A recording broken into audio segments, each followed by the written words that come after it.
60. Heading up until 2 o'clock today, you can hear the Super Bowl right here on Sports Radio 810 at WHB on Sunday. All day coverage leading into the game. A little bit of a different experience this year for Chiefs fans, as not even in the playoffs, as we know, not in this particular game. Patriots and Seahawks. And it's, man, I am waiting for somebody to pick the New England Patriots to win. I'm waiting for somebody, anybody, to pick the New England Patriots to win. We have not had one person pick New England to win. Every single person has picked Seattle. I mean, you know what it feels like? It feels like 2020 season. Chiefs and Bucks. We were at Radio Row. There weren't many people on Radio Row because it was COVID, but we were on Radio Row with like 10 stations, and so many of the guests were on the phone. They had these, same guests they would bring around, but not like we see in typical years. But everybody picked the Chiefs. It was damn near unanimous, unless there was a local person from Tampa that we had on or something like that. Then they picked the Bucks, but it was Chiefs. Chiefs went, oh, you're not stopping the Jack. Patrick Mahomes, you're not stopping Patrick. Yeah, I mean, the defensive line is really good for Tampa, but it's Patrick Mahomes, man. I mean, it's Patrick Mahomes. It's Patrick Mahomes. It's the Chiefs. It's Patrick Mahomes. I'm not picking against Patrick Mahomes. I know Brady's on the other side, but this is Patrick Mahomes. This is Mahomes' chance to finally get past Tom Brady, beat him in a Super Bowl, and get revenge for what happened a couple of years ago in the AFC Championship game. It was all Chiefs, Chiefs, Chiefs. And we know what happened in that game. I highly doubt there is going to be a blowout in this one. Highly doubt that that would happen. But we've seen a heavy, heavy consensus be wrong in the Super Bowl. And if there's something serious with Eamon Warry, with what came out in practice yesterday, it's a massive deal for Seattle. I mean, that defense is really, really good. And he is a reason why they're really, really good. One of the reasons why they're really good. Because of his ability in the slot to play big in the box, to cover, to play deep if they need him to. He is such an interchangeable piece on that defense. Essentially, we know what Derwin James, we're familiar with Derwin James, we're familiar with Kyle Hamilton because those guys have played against the Chiefs, and those guys have been known as big-time defenders that are pieces that you can just put on a chessboard and move around. Find advantages and take advantage of those. Use those to your advantage. I'm going to say advantage as many times as I can.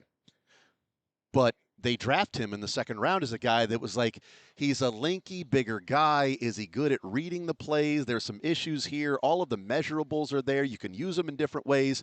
But he wasn't going to be, I don't think he was viewed as this level of difference maker at the draft, or he would have gone higher than 37, 38, wherever he went in the draft last year. There's a reason he's up for Defensive Rookie of the Year. If he's out, it's a massive difference because Derwin James and Kyle Hamilton, what have the Chargers and the Ravens done these last couple of years with them that has changed the way their defense has been? They have moved those guys into the slot. They are bigger slot guys that can cover tight ends, slot receivers. They can, be there for the run game, help out with that because we know that defenses are smaller. They're playing more. I mean, we would say sub packages forever, right? Well, you're in the nickel, they're in a sub package. That's base now. I mean, a base defense is a nickel package, and having only two linebackers out there, having an extra defensive back. But that extra defensive back is becoming that safety that's kind of like that hybrid linebacker ability to cover. That's where, like Eamon Warry, that's where people talk about Caleb Downs, if he's there at number 9, why there are people that would be okay and all for drafting Caleb Downs from Ohio State. We had Price Carter on last week, and he said Caleb Downs is his number 1 player in the entire draft, is Caleb Downs. We had Daniel Harms on a couple of weeks ago and asked him at number 9 if the defensive ends are gone, if Tyson and Tate are gone, those guys aren't available, who are you taking? He said Caleb Downs. That's the impact of what it could be for the Seahawks if Eamon Warry doesn't play. And that's a big, big development to see him limping the way that he was in the video, to hear that the teammates were sort of consoling him and trying to keep his spirits up when he was walking off the field yesterday in practice, at the end of practice too, which sucks. It's always one of those where it's at the end of practice. I remember a couple of years ago, Chiefs coming off the Super Bowl win, they were playing the Lions, right? So they knocked off the Eagles, playing the Lions to open up the season, and that's when Chris Jones sat out and was sitting up there with the Wet Bandits or the Sticky Bandits from Home Alone 1 or 2 in the club section when he was holding out. And Travis Kelce, the end of the final practice before the start of the season, messed up his knee and had that bone bruise and missed that game. And it was like, okay, well, not going to be able to play in this game. They end up losing. We know that, but we'll see what happens in this one. I think that is a pretty big deal, and we'll see if he's able to play. We're going to talk here today how the show sort of lines up. We're going to talk here in about 10 minutes with Michael Gervais, and I'm interested in this interview. He's the sports psychologist for the Seattle Seahawks. And I'm really fascinated with like the mental side of sports, the mental side of the game. Guys that are playing at this level, you're playing in the Coliseum, right? You're in the arena, and then you leave the arena and you go back to your life. But then it's also the grind of every day and trying to be at the high level. You've got money on the line, you've got family on the line, you got pressure on you got all of those things happening. But then you go out and you're just supposed to perform. And in a game like this, when plays, good or bad, are going to be remembered forever. Bad plays, good plays, you mess up, it's going to be remembered forever. You have a great play, it's going to be remembered forever. Legacies are made in these games. So we'll talk with Michael Gervais coming up at about 10:20, so about 10 minutes from now. Jay Glazer is going to join us later on. How about this? Jay Glazer reports that Maxx Crosby's done in Vegas. He's not going to be a Raider. We'll talk to him about what's the latest with that. What's the latest with Maxx Crosby? And will it take the number 9 pick for the Chiefs to get Maxx Crosby? What's it going to take? Is it multiple firsts for the Raiders to move on? They're, quote, not going to listen to teams that are interested in Maxx Crosby. It's a different regime in Vegas now with the Raiders. But we also heard the Raiders say they weren't going to listen on Khalil Mack. No, we're not listening on Khalil Mack is going to trade. We're not listening. People can reach out. We're not going to listen. Oh, weird. They traded him to the Bears. I thought you weren't listening. Well, until that deal came up. Yeah, exactly. Because you always listen. If you're going to get blown away, somebody's going to offer you 4 first-rounders for Maxx Crosby, you're a dummy, especially if it's like the Jets or something, because then those will be high picks every year. But you'd be a dummy not to do that. So, of course, you're going to listen. What's it going to take to move them? Man, Maxx Crosby on the Chiefs is certainly enticing. Cap space, all of that stuff that you got to deal with, everything. So we'll talk with Jay Glazer coming up later on in the show. Kent Swanson, KC Sports Network, will join us at 11 o'clock. We'll talk with Chris Myers coming up at noon. Cynthia Freeland's going to be our guest at 1 o'clock. We are hoping here on site, but traffic is brutal, so she's not going to be able to get to Radio Row until after that because it's 11 o'clock here local time, so she won't be able to get to Radio Row till like noon here today. So we're going to talk on the phone with Cynthia. And then I'll see her later on, so in your guys' face. And we'll hang out here on Radio Row, but not actually do any interviews with Cynthia after that, but it'll be on the phone. We're going to hear from Laura Okmin today, and she did the blind spot with Matt Nagy. And that, to me, is how do you come up with the idea there to talk with coaches and get coaches to sign on and say, yeah, I'm going to create a list of 30 people that don't really like me. And I want to hear what they have to say. And I'm signing up for this, to all the negative things that are said. And we learned about it when the Dan Pompei story came out in The Athletic about Matt Nagy and what I called the head coach PR campaign for Matt Nagy. But he also was doing the work behind the scenes with Laura Okmin and others to try to figure out what the issues were in Chicago, why it failed, and how he can improve upon that moving forward. We'll see. And maybe he would have been the Tennessee Titans head coach. Reports were out there before they were retracted, but I think the reports from Nashville that Matt Nagy was the choice until Mike Borgonzi was overruled by the owner to hire Robert Saleh. It was later retracted and taken down, but I trust the reports that were up there because I don't think TD there in Nashville just throws things around to see if it sticks. That's a guy who's reporting the way that you get multiple sources and you make sure this is right. Taking it down is interesting because I'm not sure what took place behind the scenes as to why that happened.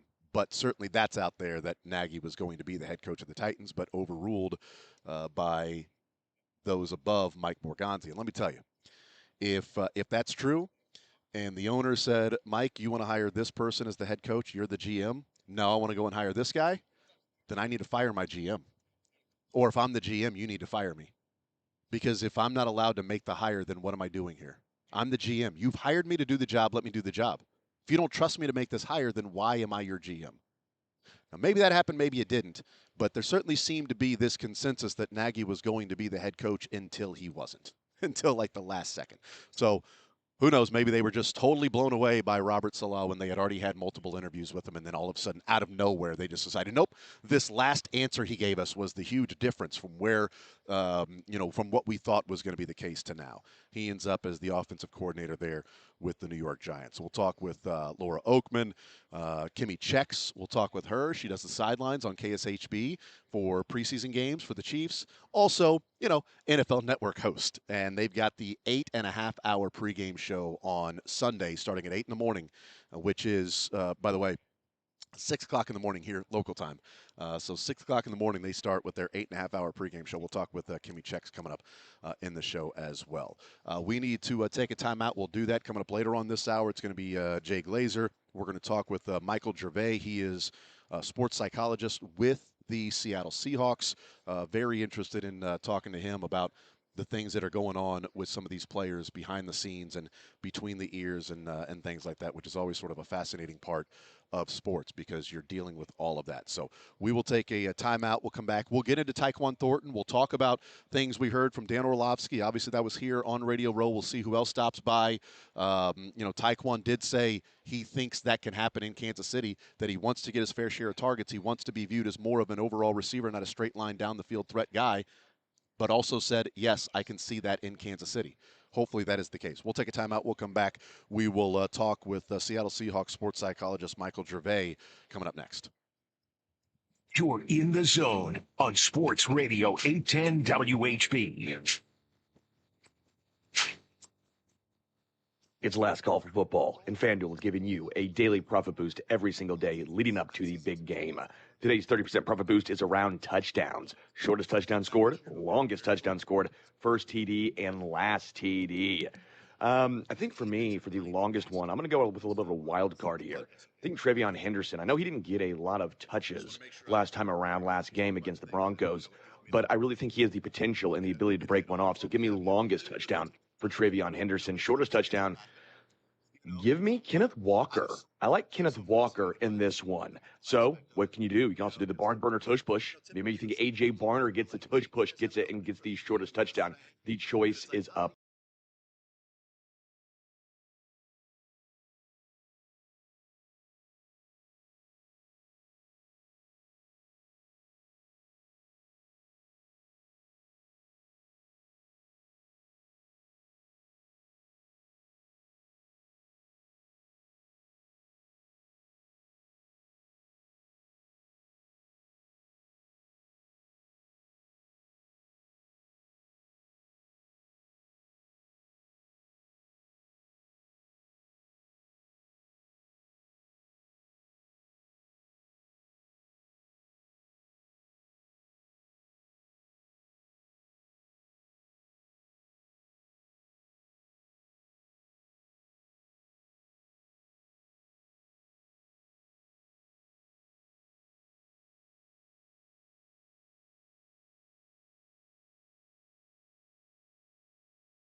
With you, we're hanging out at Radio Row.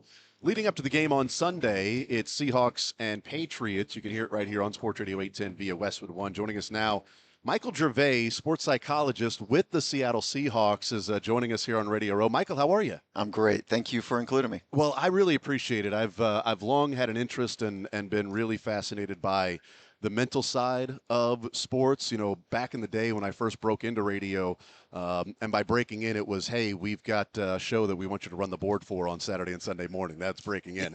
And it was Dr. Andrew Jacobs that worked with the Royals for a long time and does a show here on 810.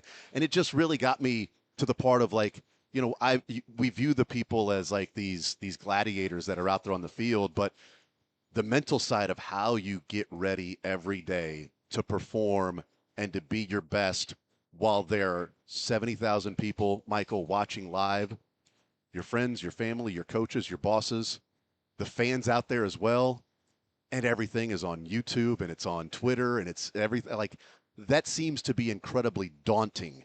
And I just wonder, over the years, how have you seen that evolve to where we are way more aware of the human side rather than just these are figures on my TV and I really don't care about anything else?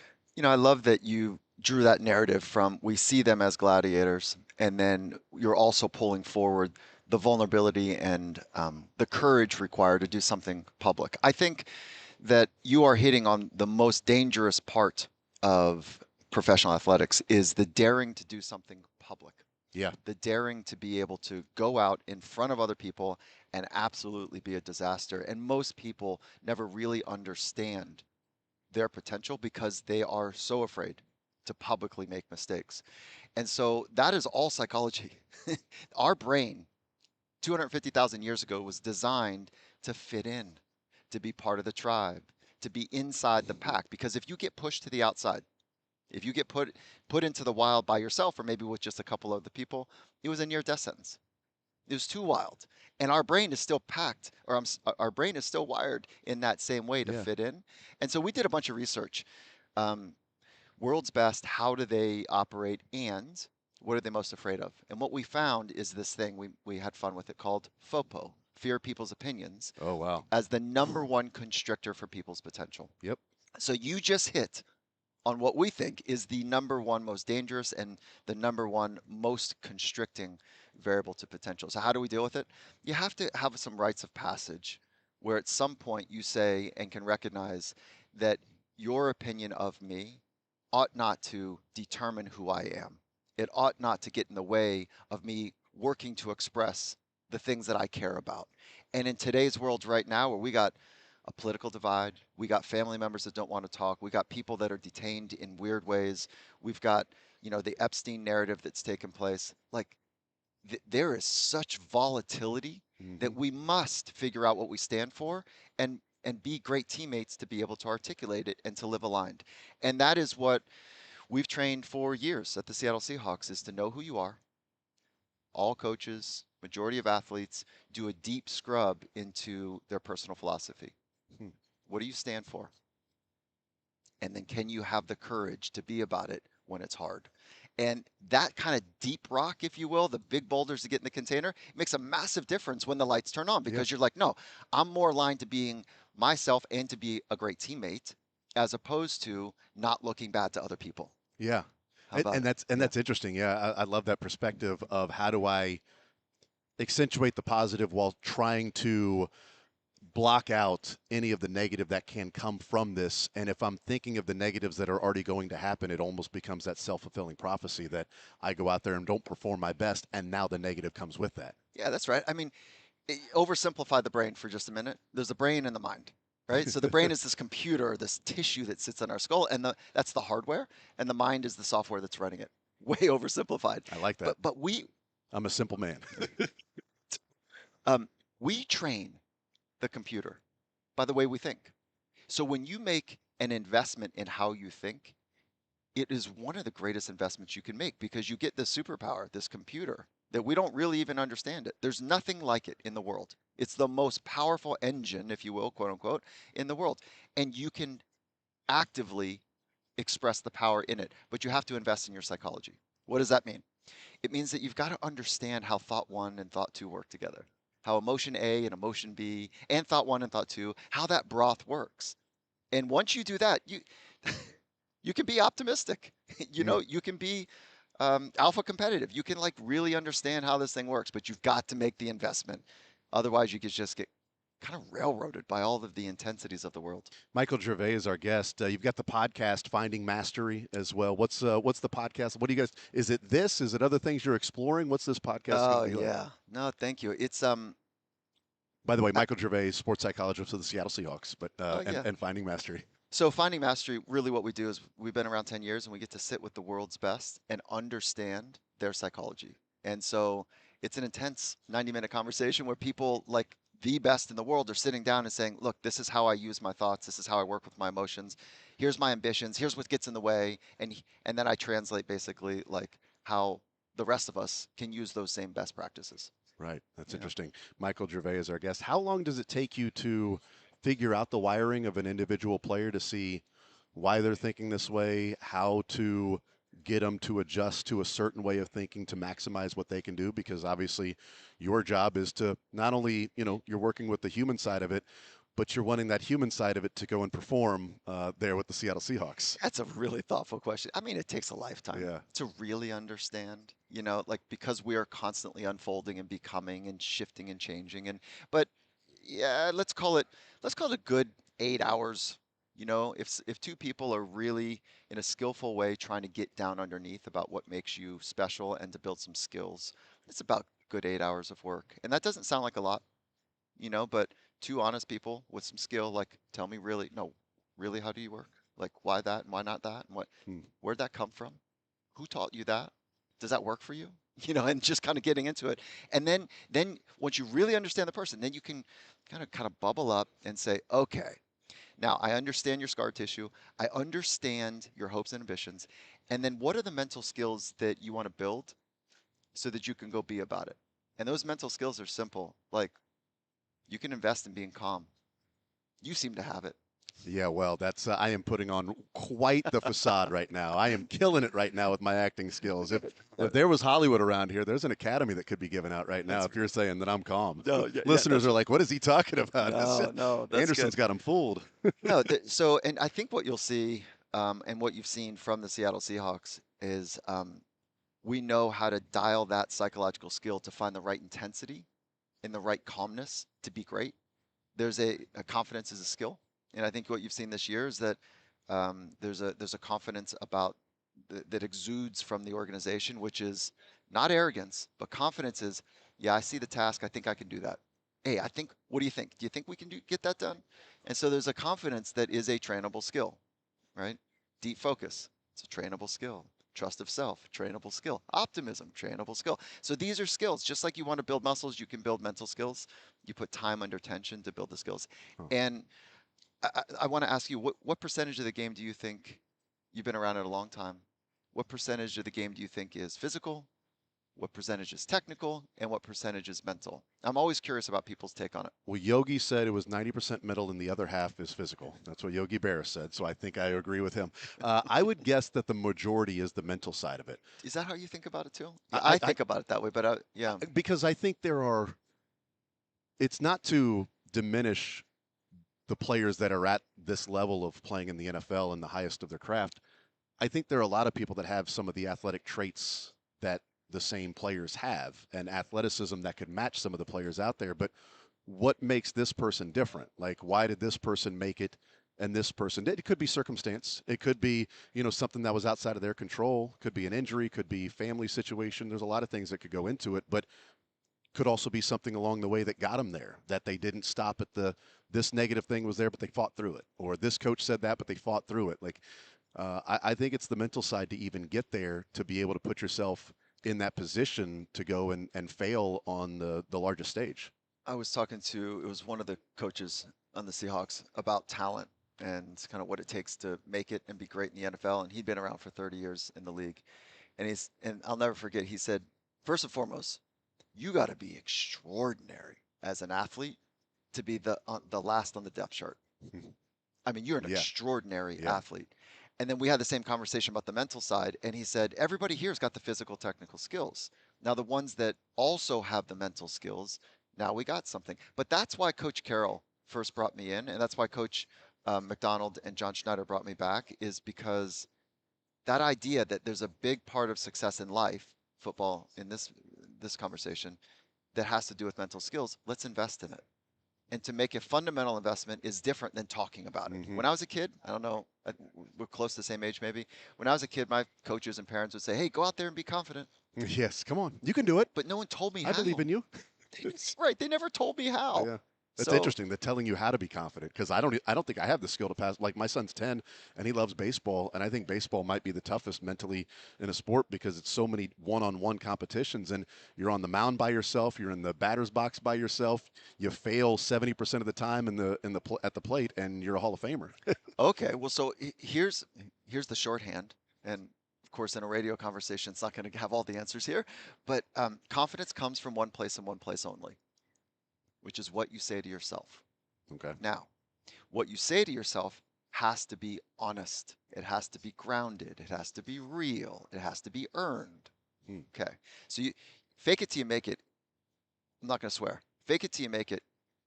Don't buy it. Do not buy that crap.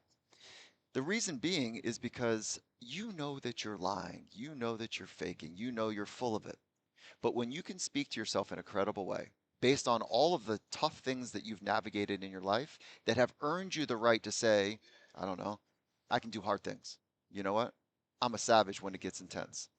Fill in the blanks. Whatever that epic type of thinking is that is grounded in real hardship and real trials that you've earned the right to say that to Hmm. yourself. The most confident humans on the planet is that right at the surface are all of the types of narratives that is grounded in something real.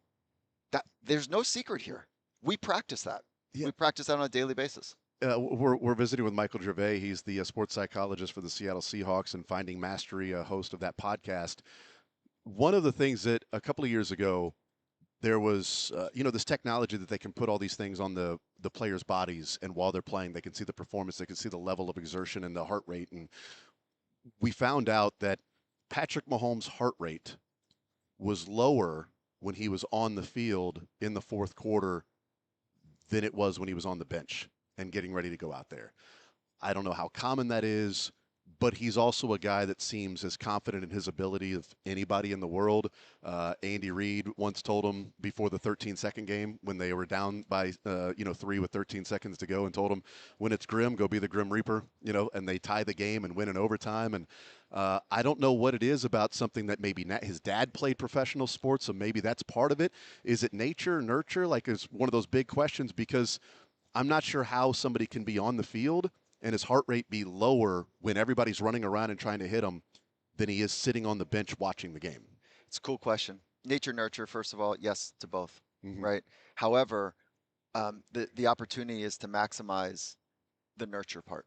Whatever the nature is, cool. You can't change it. It's the genetic coding. But whatever version or variable that you can invest in, are you maximizing that? I did a project with Ricky Fowler. I see that you're wearing. Yeah. Yep. So Yeah. I spent 10 years with a high performance program at Red Bull, and Ricky was one of those extraordinary athletes. And what we did is we took Ricky Fowler, we took a weekend pro, the local pro, if you will, and then we took a weekend hack.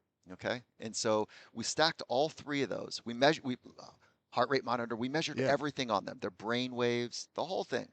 And we put them under 3 conditions of stress to see how well they did. In the low stress condition, Ricky Fowler, his heart rate didn't really get up. It was fine. It was in an average place. And then the second, the local pro, his heart rate elevated. The weekend hack, his heart rate didn't elevate. So what happened there? Interesting. The weekend hack, his identity was not wrapped around That's right. his I performance. know I'm not that good at this thing. So I'm he's- just out here having fun trying to play the He was game. free. Yeah. When your identity is wrapped around Huh. you and what you do, it feels like a threat. So our heart rate spikes. So Wow. I would bet, I don't know Patrick, I would bet 2 things happened. One is he has decoupled who he is from what he does. So his identity is not at risk, Yeah. but really he can focus all of his attention on the task at hand, and then adjust his intensity accordingly. The second thing in that study that happened, when we put all 3 of them under high stress, high pressure moments, Okay. We brought in this big boom gallery of videos. We brought in a bunch of people. We put money on the line. Oh, wow. It was super Yeah. intense. Ricky's, and we're measuring their brain waves and their heart rate and the whole thing. Ricky's went really high, like spiked. Sorry, no, how he did it is it went right to the threshold that we would say would be optimal, and he's holding it right at the edge, and then he shot his putt. Yeah. Okay, and then right after he shot the putt, he allowed the intensity to spike even higher. Okay. So he had the psychological control to manage it. Wow. The local pro was spilling all over the Oh, place. wow. He was a disaster. Okay, and then the weekend kind of hack, same thing. Like Yeah. it just didn't really phase him because his identity wasn't involved. So at that point, Ricky Fowler has a psychological skill to manage the Wow. intensity when it's Yeah. there. So there's two parts of it. If you can decouple your identity from what you do, you'll find freedom. Wow. And if you invest in the psychological skill to work with intensity, Yeah. the way you breathe, the way you talk to yourself and about the situation, you got the mechanics of the whole thing wired. Yeah. And so I say it like it's easy. It's these guys are I was extraordinary. gonna say, when you say if you can decouple that, if you If. can do that, that's a capital I, capital F, for a lot of people. Well, you got to put in some work, and the work Yeah. is to like. I'm emphatic about this idea to go from a performance-based identity, which is I am what I do and how well I do it, to go from that place, which will get you good because you feel kind of anxious and crazy enough Yeah. to go do hard things. Okay. But there's a limitation to it. If you can go from a performance-based identity to a purpose-based identity, that I'm here for something bigger and I got to play my part. Hmm. And that's what professional sports can do. Man.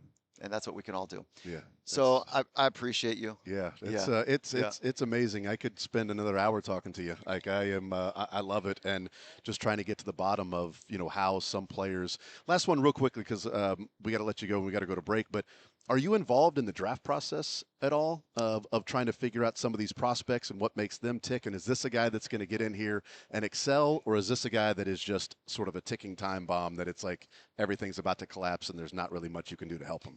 Yeah, so I was with the Seattle Seahawks for 9 seasons during our run, Super Bowl run, and then I was back this year.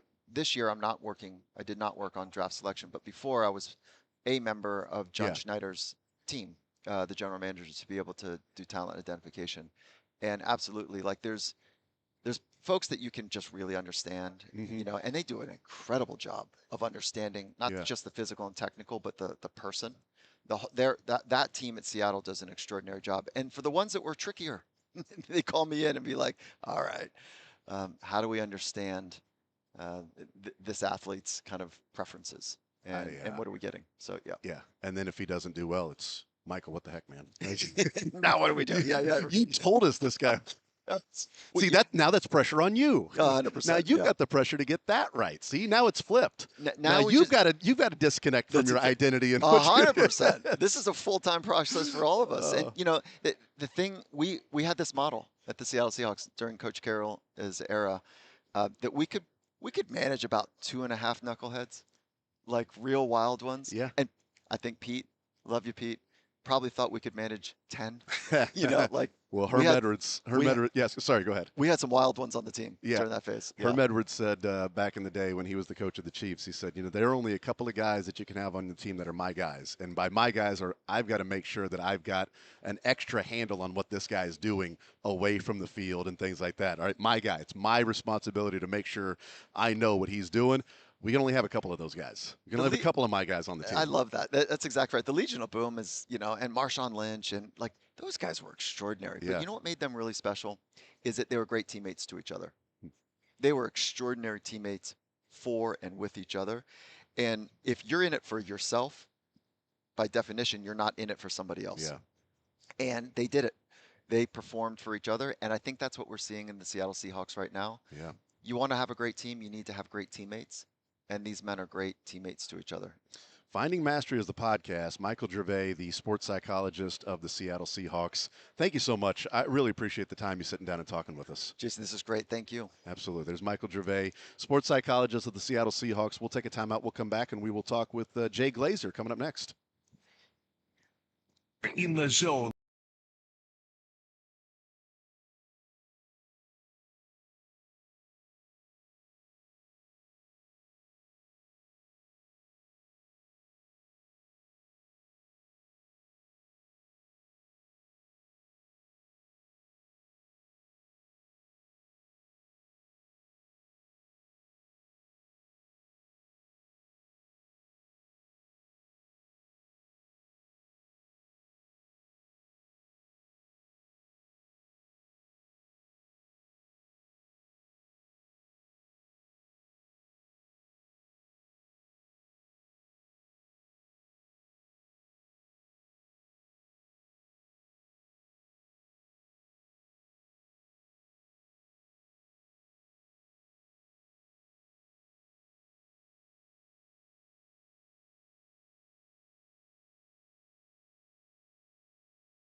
The story he told there about Ricky Fowler, we're going to talk with Jay Glazer when he sits down with us. He's finishing up another interview at a different spot, but whenever he gets over here and sits down, we'll talk with Jay Glazer.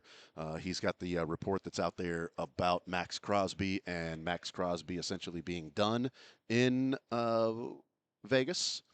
So we'll see what he has to say on the latest with that. But whenever he sits down, we'll talk with him. But the story that Michael told there about Ricky Fowler, the club pro and the weekend hack in golf and putting them in different situations was really fascinating. That Ricky Fowler was able to take it up to the max sort of level of not going overboard with his emotions and intensity to then and keeping it there. And then when the putt left, allowing it sort of just to overflow because he was able to control that at a certain level was really, really interesting from him. That was fascinating stuff. Joining us now is Jay Glazer. Jay, we just talked to Michael Gervais. And that's my guy. Yes, and he was like, "You got to tell Jay I said hi." And we were telling the story. I was just talking about it there of him telling the story of the study they did with Ricky Fowler and a club pro, and then a weekend hack, and just Ricky Fowler and all this emotion and pressure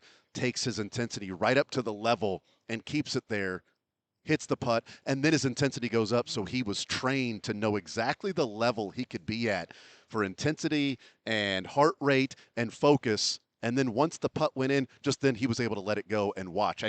That part of being an athlete, and you've worked with lots of athletes from the physical and mental side, is so fascinating to see how they can handle things on that level in front of the entire world. Everything's at 6 inches between your ears. But I'll tell you another one about Gervais.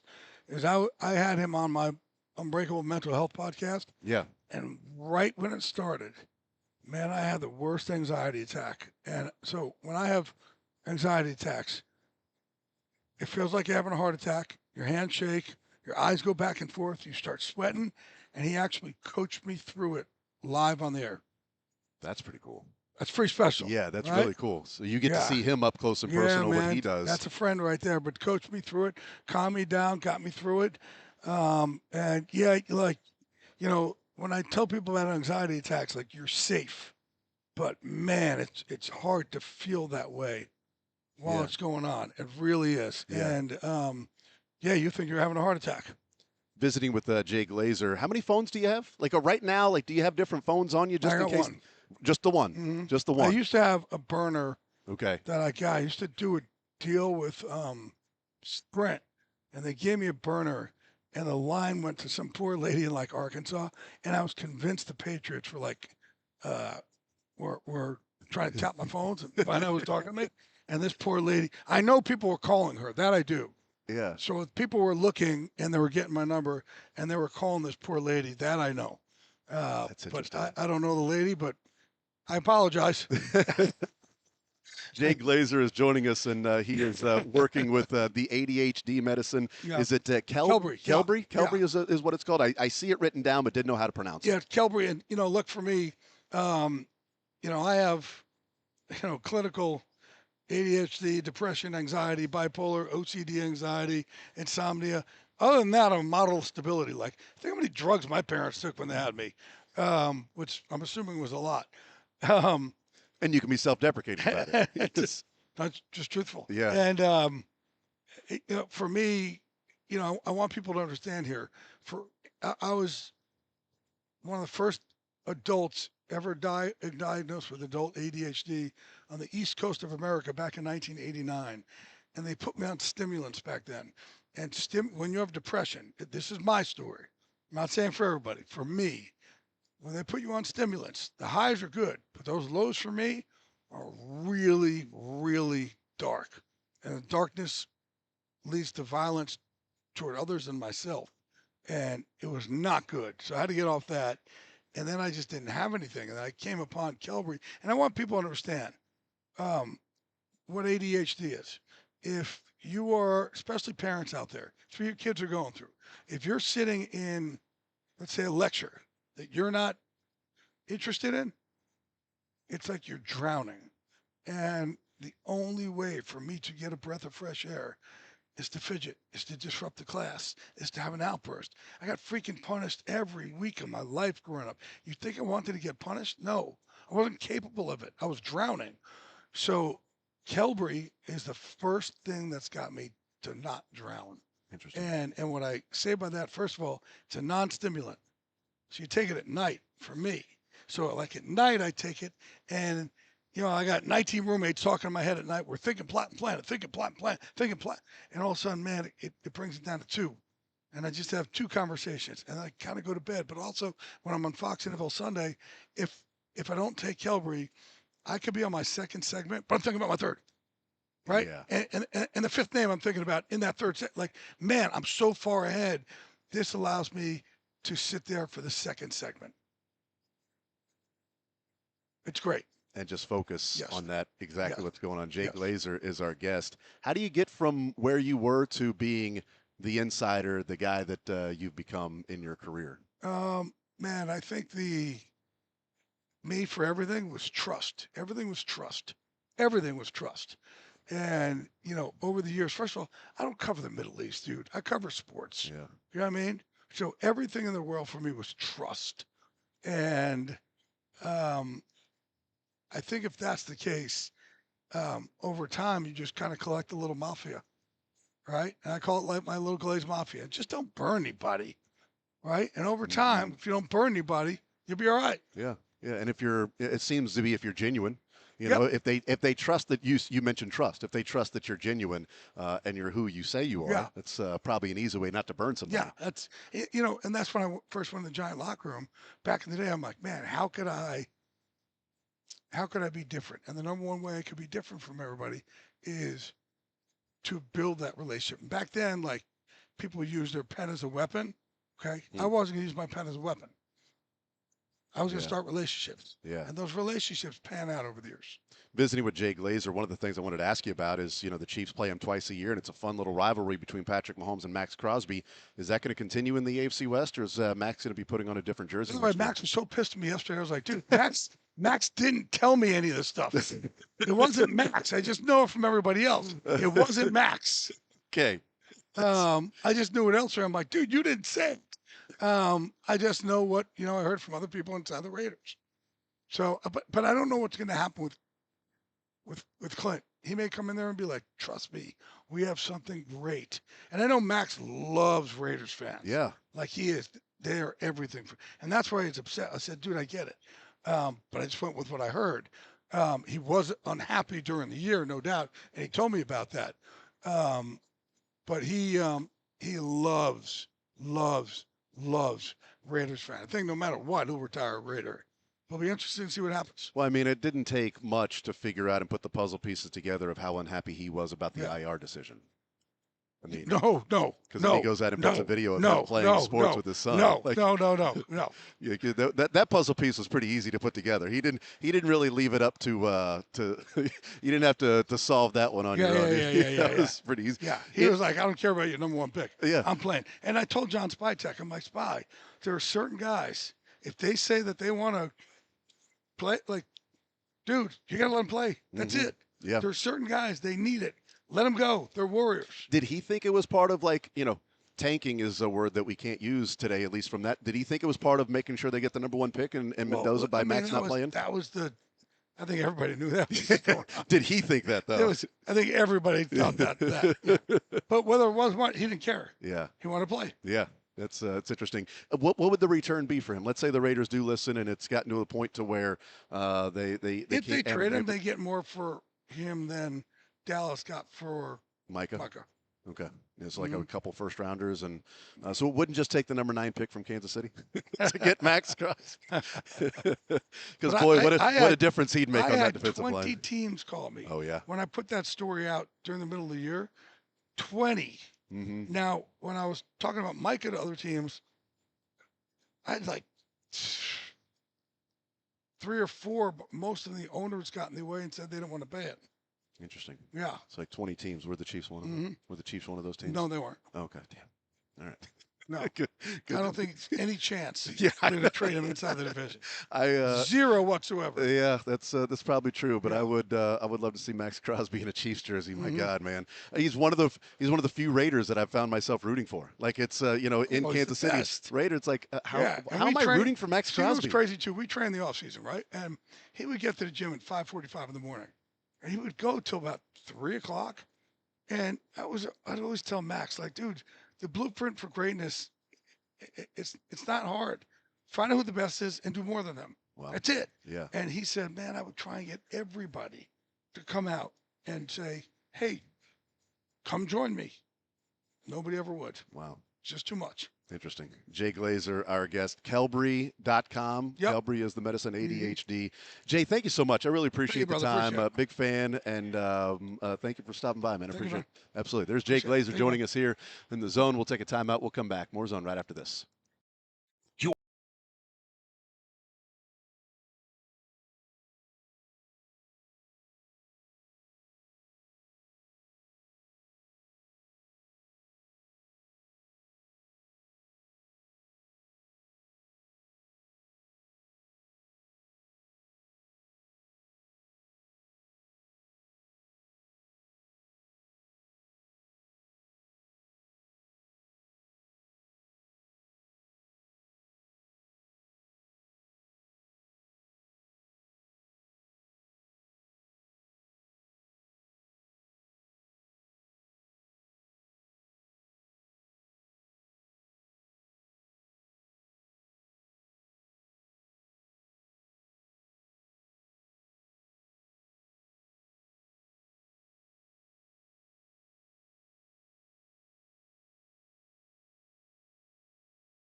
Peterson with you. Michael Darcy back at the station, hanging out. We are at Super Bowl 60, San Francisco, Radio Row.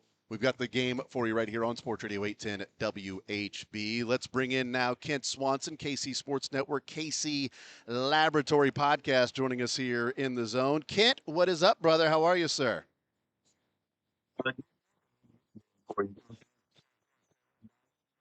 No, not at all. Go right ahead, man.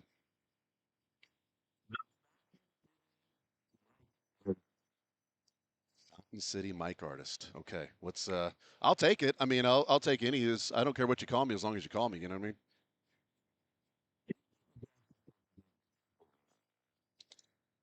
I haven't. What's going on, man? See, here's the thing, Kent.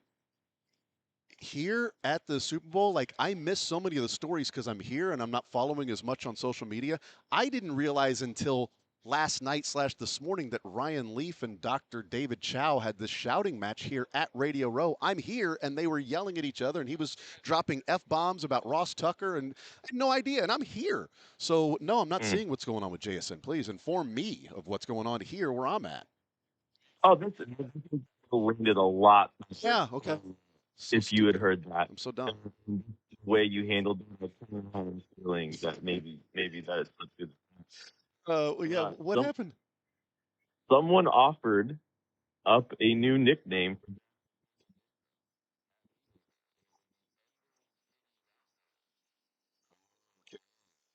The He handled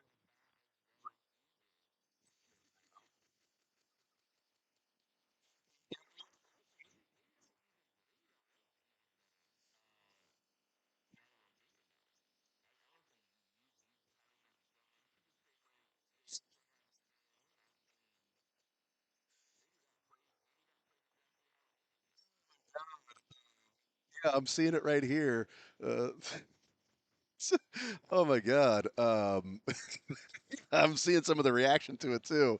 Um, I'm enjoying the people going at this dude that tried to get him. Like that is you're doing too much. You're trying to do it too much. But I like it. The Fountain City Mic Artist. I'll take it, man. I will take it because it's you know what it is. It's easy and it rolls off the tongue. You know that's the thing about JSN. Wait, you're telling somebody who already has a nickname in JSN that's pretty quick and right to the point that hey, you need a nickname. Like the dude's name isn't Nitro already. You know what I mean? I don't think he needs the nickname Mike. Like, he's fine. Or to the why don't we? Mountain City. You know, like what are we doing? Route. What in the hell, man? Oh, Emerald City Route Artist. I'm actually I'm gonna. Oh my god, dude. I'm gonna try to. The Emerald. Nice. Okay. Yeah. Cool. That's what he said. Nice. Okay. Cool. Yeah. give me the response. That's awesome, man. Yeah. So and then I need to walk around and apparently check out Ryan Leaf to see if he's been kept in a corner away from Dr. David Chow and Ross Tucker. That whole thing that took place here yesterday. I was here, Kent, and had no idea that was going on, man. Unbelievable. But being here, Kent, we did get a chance to talk to Tyquan Thornton and Trey Smith yesterday. Trey Smith, it was interesting him talking about Eric Bieniemy and the things that he'll bring back. And every time he thinks of Eric Bieniemy, he thinks of first day of training camp, which was his first training camp and first day of training camp as a rookie. Eric Bieniemy's last year with the Chiefs in 22. No, actually, you know what? 21 was. Trey Smith was on the Bengals. The team lost to the Bengals, right? Was he on that team? I'm so stupid. So it would have been, yeah, I'm so stupid. Anyway, no, he wasn't because 22 was their draft class. No, 21 was the draft class with Trey Smith. 21 was the Trey Smith. Yep. 22 was the draft class of McDuffie and Karlaftis and all those guys. I'll get it right. We cover the Chiefs for a living, so it's not a big deal. But he said that it's Eric Bieniemy. He thinks of those things and training camp and the humidity and everything. Tyquan Thornton, I asked him, Are you talking with the Chiefs? Would you like to return? Yes, I want to return. Do we have that clip? Let's go ahead and play the clip. People have heard it a number of times. Kent, you probably heard it 50 times by now, but we'll play it again just in case there's one person out Which there clip? living in Northeast New York and has not heard it. The Tyquan Thornton clip. Michael, if you can play that one about returning to Kansas City and what he would be looking for in his next team as a free agent. You're now a free agent. What's life like for you now with trying to figure out where your next move is? Oh man. No, I just want to take the time to just like sit back and, you know what I'm saying? Like this is my first time doing this. So like Yeah. everything is new to me. Like this is my first time at Radio Row. Like so everything is new to me, but I'm just take the time to like focus on myself, and just continue to just grind and get better and let that take care of itself, Yeah. and that's it. Have there been any talks between you and the Chiefs about coming back? I think that's between like them and my agents. Yeah. Yeah, for sure. Would you want to be back in Kansas Yeah, I City? would definitely want to be back to Kansas City, but I mean, I want to wherever I go, I want to have my fair share of targets, go out there and contribute, Yeah. and play at a high level. Do you think you can get that in Kansas City, your fair share of targets, if you showed this year what you can do and maybe be incorporated more into the offense in the offseason? Yes, for sure. Definitely, I feel like that. So, Kent, those comments there would want to return to the Chiefs, want the fair share of targets. I can definitely see that happening in Kansas City. What do you make of those comments from Tyquan, and do you want the Chiefs to bring back Tyquan Thornton? Yeah. I think he would make it. Like,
Visiting with Kent Swanson, he said, so in that he said, yeah, I definitely want to be back with the Kansas City Chiefs, but I want to, wherever I go, he included that, but I want to, wherever I go, have my fair share of targets. Now, at a different portion of the interview, we were talking about, his skill set, what he does, how he views himself.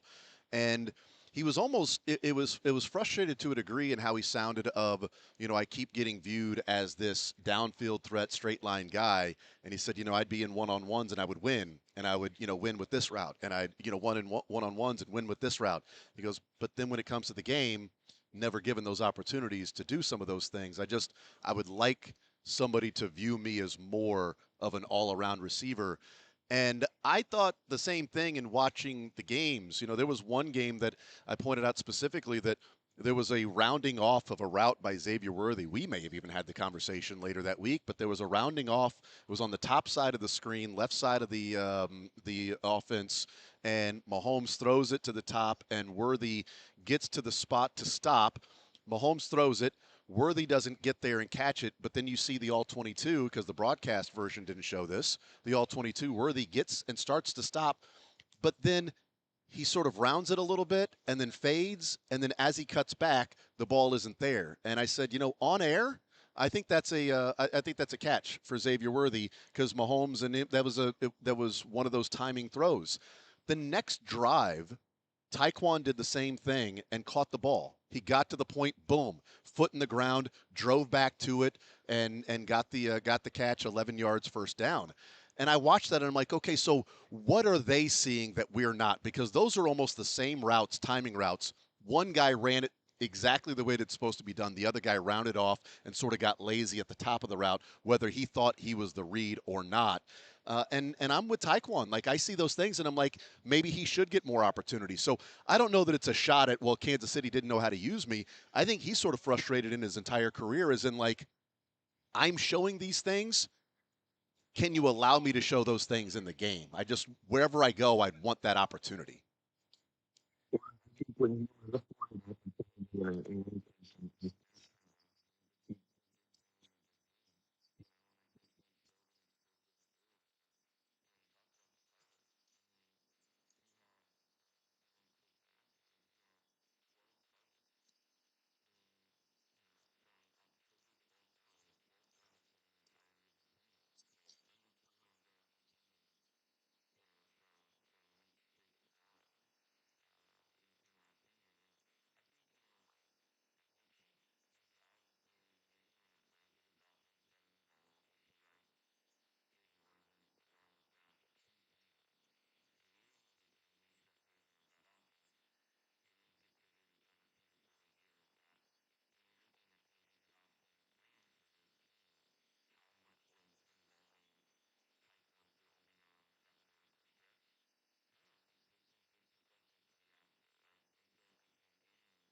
That echoed that same frustration in real time.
Visiting with Kent Swanson, KC Sports Network, KC Laboratory Podcast.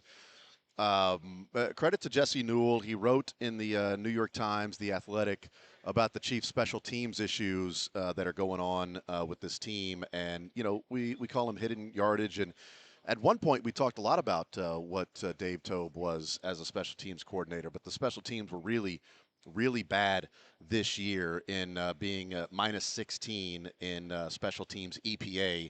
They were minus 5 last year, so they weren't great last year, and now they're, you know, even less great in being minus 16. I wanted to bring it up with you, Kent, because obviously we've talked about special teams before, but the two teams that are playing in this particular Super Bowl, the number one team in punt return EPA is New England. The number two team or number three team in punt return EPA is Seattle. Yards per punt return, Seattle's number two, New England's number three. Kickoff return EPA, Seattle's three, New England is 10, and Seattle ranks first in opponents' average starting field position after they kick off, and they are third in average starting field position when they receive the kickoff. Like, we're seeing like special teams are something that we've talked about before, and teams can, put their team over the top with special teams. I think that's why there's been, the talk this last year about, Dave Toub and the penalties because punt return yards. Well, cool, that's great. You picked up 15, but you had a penalty back there. So now you've actually lost 10 yards from where you even received the ball. That's a massive difference for an offense that doesn't create explosive plays. We talk about offense and restructuring that. How much should there be a focus for the Chiefs this offseason of whatever's going on with special teams? You got to figure it out because you can't be that bad with the special teams and expect to go and make your way through the playoffs and just say, Mahomes, continue to save us. Love to be able to when it comes to, he loves.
Visiting with Kent Swanson, um, KCSN, KC Laboratory Podcast. I was, along with that, the return, like Nico Remigio, I think is fine. I think he's got some good vision and he can break some tackles and things like that. But he's not explosive.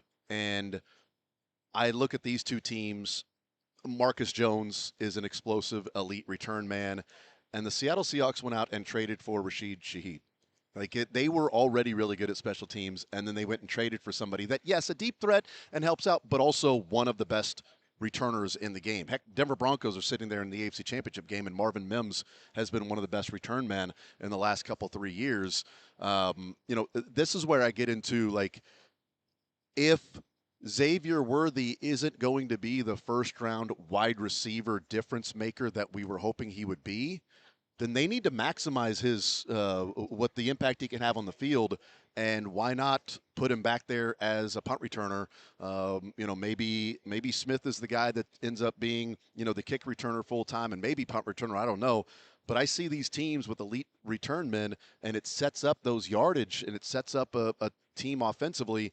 And when the Chiefs are struggling to find any footing offensively and get consistent and no explosive plays, can you get an explosive play from the return? I mean, the Seahawks started off that divisional round game with that Rashid Shaheed kickoff return, and boom, there you go. It's taking it to the house. I think that's part of it. If I would like to see Xavier Worthy return some punts, and I know he did when Remigio wasn't available and everything, but if he's going to be a guy that's just going to be kind of a gadget player, well, then gadget player his ass out on special teams to return some punts. They need more out of him. He didn't Yes. 20. Yeah.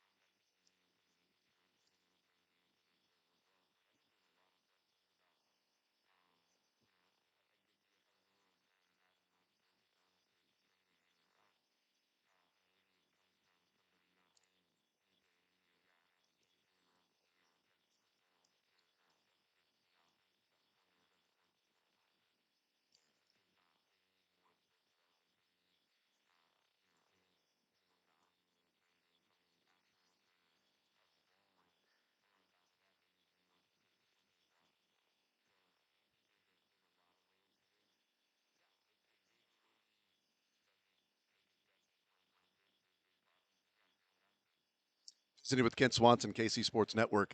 You were at the Shrine Bowl, so I want to get your early draft crush. Obviously, the days will progress, and we'll get into March and later this month with the combine and get closer to the draft, and the draft guide will be out and everything. But do you have maybe it's Makai Lemon? I don't know. You mentioned him. Do you have a draft crush that's developing as of February 5th right now? Of course you do. Look at you. You're just playing the field. Come on. Crushes all over the place. I love his speed dating.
So if they went number 9 with Jeremiah Love, I think there would be a lot of people that would be rioting. Would you be where would you stand on the spectrum of best thing they've ever done, indifferent, we'll see how it works out, or fire everybody at One Arrowhead Drive? All of it. Okay.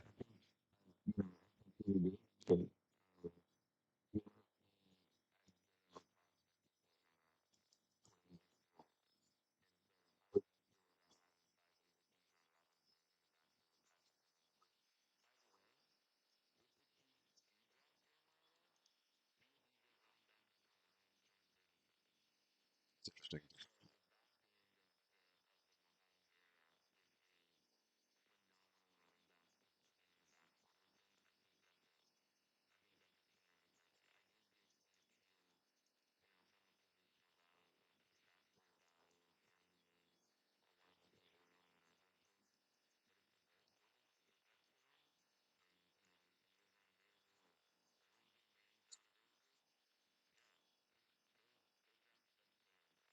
Because I mean, Bijan also had 70 plus receptions this year, so you're getting that running back slash wide receiver playmaker along with that. It's an interesting way to present that. That he'd be 36 years old, he'd be the running back for Patrick Mahomes until he's 36.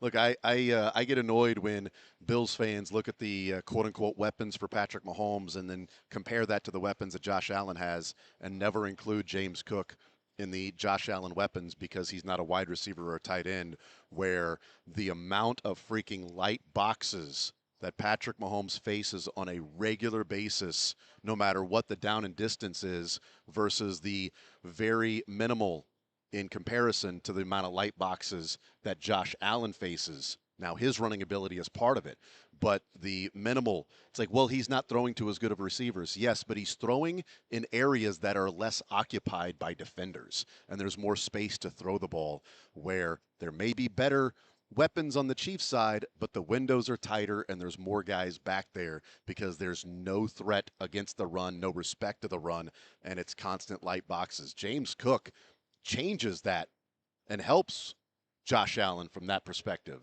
And a legit running back would add into the quote unquote weapons for Mahomes, because I think it makes the other weapons better too, with more space to work with.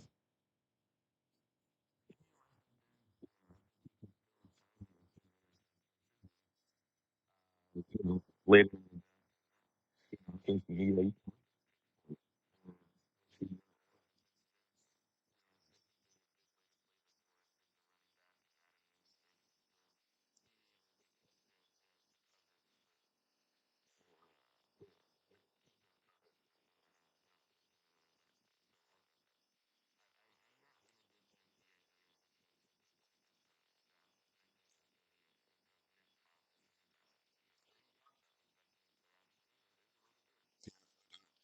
Kent Swanson is our guest. KC Sports Network, KC Laboratory Podcast. Kent, you're the man.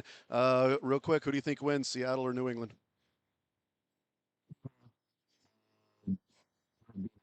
know, I hope it is, because I would like there just to be an embarrassment of the Patriots. That would be great. Certainly don't want the Patriots to win. Kent, you're the man. Appreciate it, brother. We'll talk in a couple weeks. Swanson, KC Sports Network, KC Laboratory Podcast.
All right, we continue here on Sports Radio 810 WHB. Jason Anderson with you. We are heading up until Friday afternoon. Sunday, we've got the game right here on Sports Radio 810 via Westwood One, the Super Bowl, and the voice that you hear with Westwood One quite often.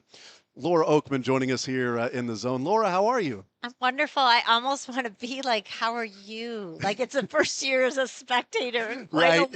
Like no rooting interest, just hear a good conversation. Yes, you know what? I was talking off the air to somebody. I can't remember who it was, and I said, it's I would prefer them being here certainly because there's a lot more interest from that standpoint. But it's a little freeing in that the conversation can kind of go anywhere, and I don't have to immediately steer it back to yes. But what about the linebacker against the guard? This specific game. It's like the freedom if we don't break down Seattle and New England's, the line of scrimmage and cover 2 versus 12 personnel. I'm fine with that. I can just sort of see where the conversations go. It's been a little liberating from that standpoint, trying to find the silver lining, Laura. But you know what? Talking to Chiefs players and coaches, I think they see it too. This past year is the most I've talked to Chiefs people about the price of success. Wow. And having no off season, and eventually how working longer than anybody for the longest amount of time, there's a price for that. Eventually it catches up to you. Yeah. So my guess is next season they'll talk about, I don't ever want to do it again. We don't ever want to, we want to be right back in here every year. But I have a feeling there's a lot of silver linings and a lot of perspective that came out of this year that probably they needed to get. Well, and I think if you go to 3 Super Bowls, 5 out of 6, you win, 3 of them. You don't really go into the offseason going, well, we need to figure out why we're so bad and all of these things that are really a problem. But you go 6-11 and your quarterback is going through a major knee repair that you're hoping he's ready for week 1.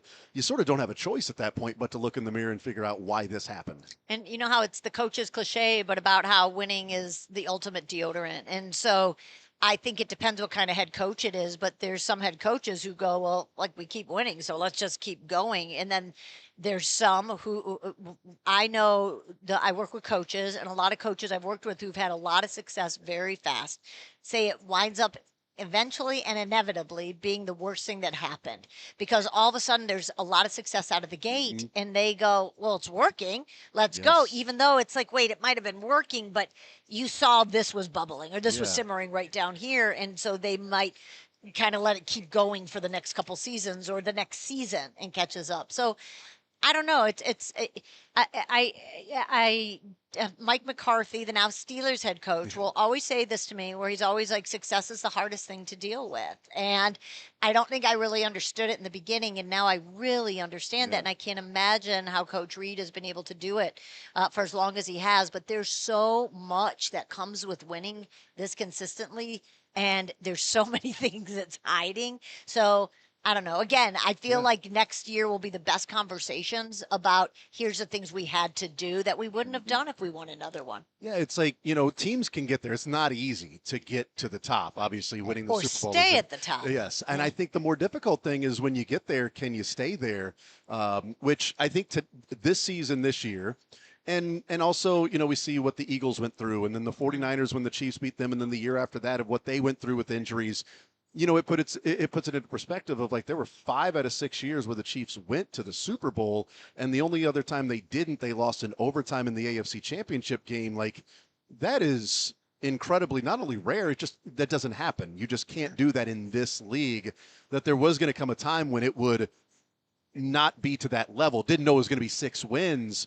But, we had Ross Tucker on, earlier this week, and he was like, you look at the Eagles this year, and it puts it way more into perspective of what the Chiefs have done year after year. Is like, it's so easy for one year to get derailed. But they didn't do that for 7 straight years. This year it happened, and it's one of those things that a lot of teams go through. And it's really tough because now it just screws up perspective so much of why we're seeing all these owners, just get rid of them. And it's like, everyone talks about culture, and then fires people after a year and a half or 2.5 years and wonder why we don't see, like strong cultures being built, which is why what the 2 teams in the Super Bowl are so impressive, Vrabel's first year and McDonald's second. But I feel like that's all a part of it, where they look and go, well, we want that.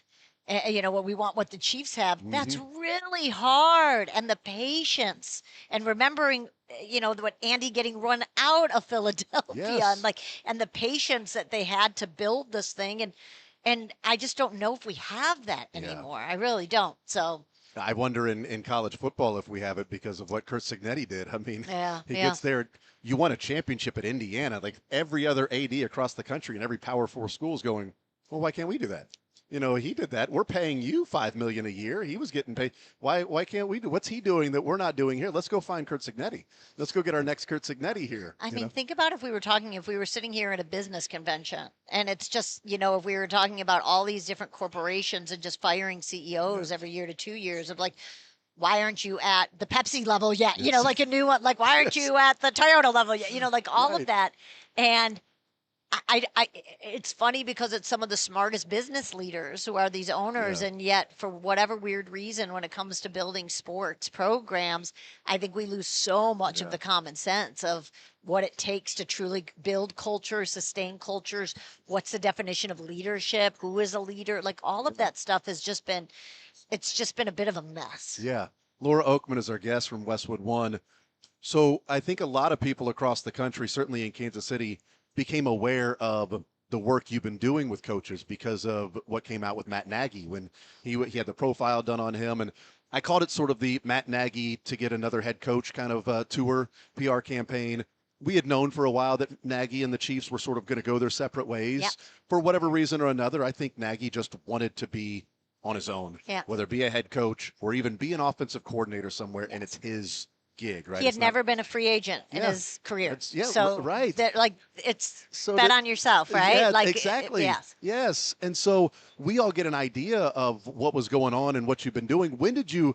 I'm fascinated by the idea of it, of the blind spots to be working with these coaches to say, hey, I'm going to go and get all these people that don't necessarily like you, and they are going to say a lot of things about you that you probably don't want to hear.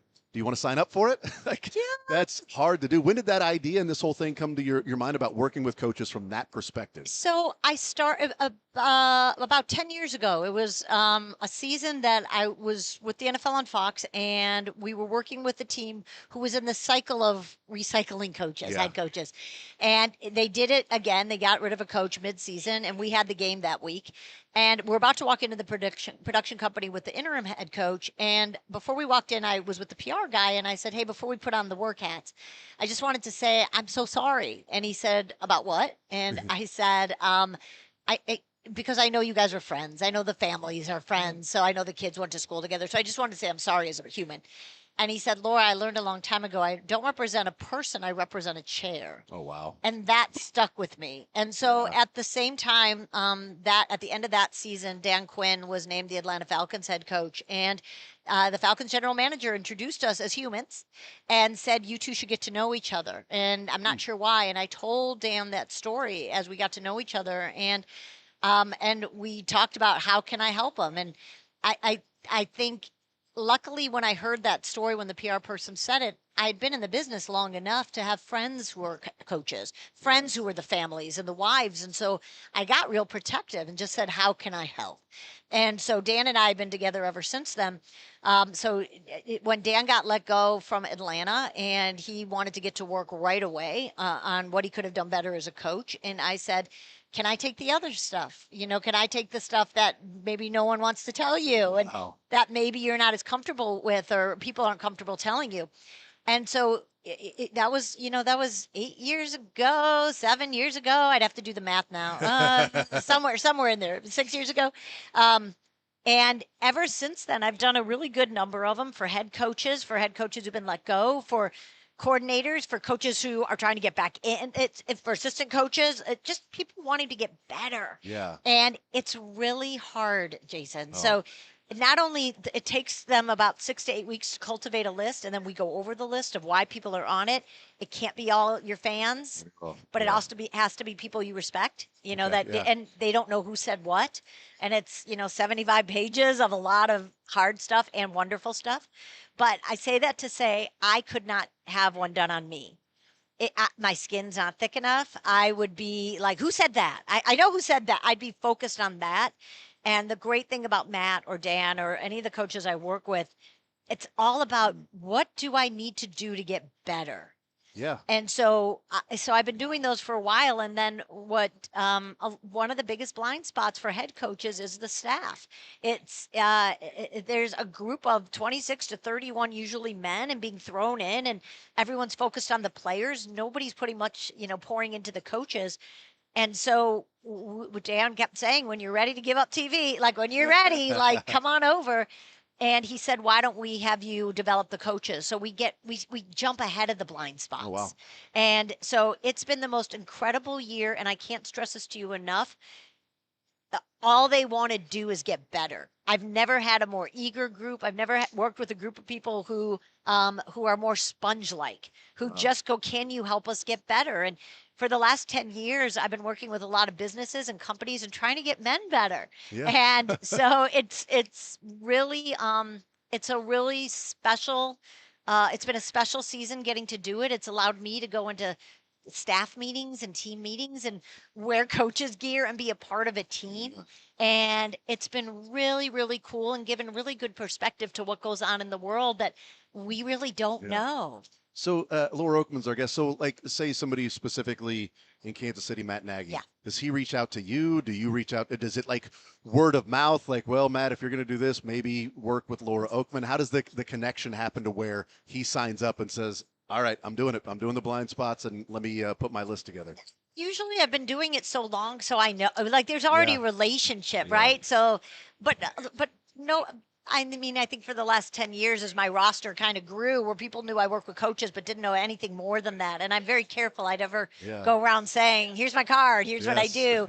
I want coaches to come to me. Yeah. But so usually what happens is someone I have a relationship, they know I work with coaches, and then they talk to a coach who's done it and is like, can I say, I won't say it. It'll kick your butt. Oh, and then they'll say, but you will be so much better because of it. And it's really hard work, but I would hire a second-time head coach every time. Wow. Every time. But the ones who do the work. Yeah. They don't know what they don't know that first time, all the lessons they learn. I'd rather they didn't just get fired and go to another team if they haven't done work. It's like leaving a marriage and just getting married again and being like, it was her fault or it was his fault. You should find out what was your fault. You should go work on what was your fault. And then you'll be better for the next marriage. And I look at coaches the same way. It might be a bad owner and it might be a quarterback that got injured, but you had a really big role most likely also in what happened in that organization. So you will never again ask yourself, what was my role in this? You will get, here you go. Wow. Laura Oakman's our guest. Has anybody ever said anything that you're like, you know what, I'm not going to tell that person that thing? The journalist in me loves this because I know the difference of bitching and helping. Oh, okay. Wow. But I have 40 people. And so you find out if one person says something and I haven't heard it, I can go to bring it to 32, so if it's one person that says it, I'm a journalist, so I know how to make sure I'm never going to bring a head coach. Here's this one person. Here's what they said, but I can't even tell you who said it if it's just out of nowhere. Yeah. So it's such a strong, cultivated list that I'm also able to say like, hey, has anything like this popped up? And I don't think once. I don't think once has there been something that's been like, nobody said that. Usually, if you're just talking about the head coaches now. Nobody brings them things. They don't want to, they don't know how to. So some of that's the head coach's fault. A lot of it's not just people not wanting to bring it to the head coach. So it might be, why aren't you approachable? Who on your team, who on your staff brings you things? But normally it's head coaches a lot of times don't know things that are going on until 2-3 years later because everyone's keeping it from them. Yeah. So it even helps that of how you make sure that never happens again. Wow. But you need to be on your second team to learn that, right? Like, or you got to do work on the first team to go, what blind spots am I missing right now? And not everybody can do that. I was gonna say, I don't know that I could do it on the current team because then I'm always wondering, like, who's the person that said that? I know. It's one thing to never have to work with them again. It's the previous spot who said that. But if I'm working there, it's like, okay, somebody in here said something. It'd be hard for me not to tell the person who the people were that said the good things. Like, wow, that was one of the nicest things anybody's ever said about me. Who was that? Can't tell you. That'd be awesome. Like the bad things, I don't need to tell you. You don't need to know those things. But the good things, man, that'd be hard not to say. This person said this really, really wonderful thing about you. It's again the journalist in me. I that anonymity is so important, and Yeah. everyone understands that. Where I really say that to them of like, I can't and I won't, and Yeah. please don't ever make me do this because I can't. And everybody's respectful of it. But I will say this: it is. I mean, 8 by 11 paper. It can be 75 pages. It's intense. But the beginning is all love and the end is all love. Yeah. And so, what I'll always say in the beginning is please take your time in the beginning. I know you're going to want to rush to it to what you could do better, yeah. but please take in the love. And if you're doing this report, there's a really good chance you're a really good man who wants to be better. There's not many assholes who want to do this because they know what people will say. That's right. I'm not going to hear it. So what I would say is most people, coaches are obsessed with growth. They want to help coaches get better and they want to help them grow. And so, so what I would say is as hard as some things are to hear, they get such wonderful praise that's heaped on them. Matt deserves a lot of it. And hopefully he feels it every time he looks at it. Laura Oakman, Westwood One. As always, it's a pleasure when we get a chance to talk to you here at the Super Bowl. Enjoy the rest of your time, and hopefully next year we're talking about how the Chiefs recovered from all of these things, and they're playing whoever they're All the playing in the Super Bowl. lessons, Yes, yeah. all the lessons they learned. Thank you so much. So great to see you, Jason, Absolutely. as always. Absolutely. Thank you. Have a great week. Yes, you too. There's Laura Oakman. More Zone coming up next.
able to do that. That is a difficult thing to read through what people that may not be your biggest fans have to say about you. That, and I appreciate that she says, the journalist part of it can sort of weed through and siphon out some of the things that might just be cruel to where what are the things that are constructive that are actually presented as, yes, this was an issue and a blind spot. And I'm not just saying it because I don't like that guy. That's interesting stuff. Nagy did not get the job there with the Tennessee Titans, but OC with the New York Giants. We will take a timeout. We'll come back. We'll continue rolling here at Radio Row. Super Bowl coming up on Sunday. Ryan Harris, Westwood One, will join us. Played for the Kansas City Chiefs with Andy Reid in the 2014 season. We'll talk about that with him more so next. Then, if one of your resolutions this year is to feel better, stronger, and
you. We're here in San Francisco, Super Bowl 60, joined now by Westwood One's Ryan Harris joining us here in the zone. Ryan, how are you, sir? Doing great. Great to be on Kansas City Sports Radio. Thank you to all the Chiefs Kingdom.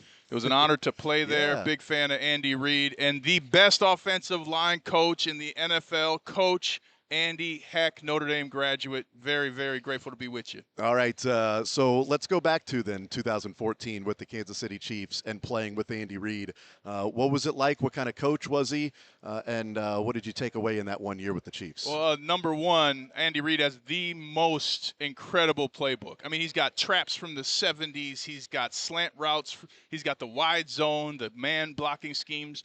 And he always changed the snap count for the linemen in the first 10 plays, which is great. Just puts the defense in a little hesitation. I got to play, that was the year we didn't throw a touchdown pass to a receiver. Now, hindsight, that was Travis Kelce's first year. Yeah. And I remember being in training camp like, hey, who's that receiver? Like, oh, no, he's a tight end. I was like, oh, okay. Probably the last great Jamal Charles year. Yeah. We got to 1,000 yards. But I really became a champion in Kansas City because of the coaches that Andy Reid put around him, and couldn't be more grateful to Coach Andy Heck. Got to take a picture with him and my son this year when they came to Denver, and I became a champion in Kansas City. Yeah, that's interesting. And you became a champion the next year in Denver, though. So that's quite fascinating. You became a champion in Kansas City, but you literally became a champion with the Broncos the next year. And what's funny is I started 15 to 16 games that year, and at the end of the year, my agent said, Ryan, they said they love you, but you got no football left. So I got this ring size for the middle finger, not just for them, but for everybody. You know what I mean? Wow. So don't believe people when they lie to you, and go ahead and do the work you can do to be successful. That's interesting. Yeah. So you didn't let them tell you that you were done playing football? I just went to train. Absolutely. I said, nah, they're wrong. I mean, my whole career, people have been wrong about me. I'm sure about you too, right? Yes, they're still wrong. I mean, if you think about it, that's why you can never think about the doubters or the haters, what they say. That's been my whole life. I got to the NFL. When I got to Notre Dame, I wasn't going to play because I was too small. Well, I ended up being the third freshman in Notre Dame history to play on the start on the offensive line.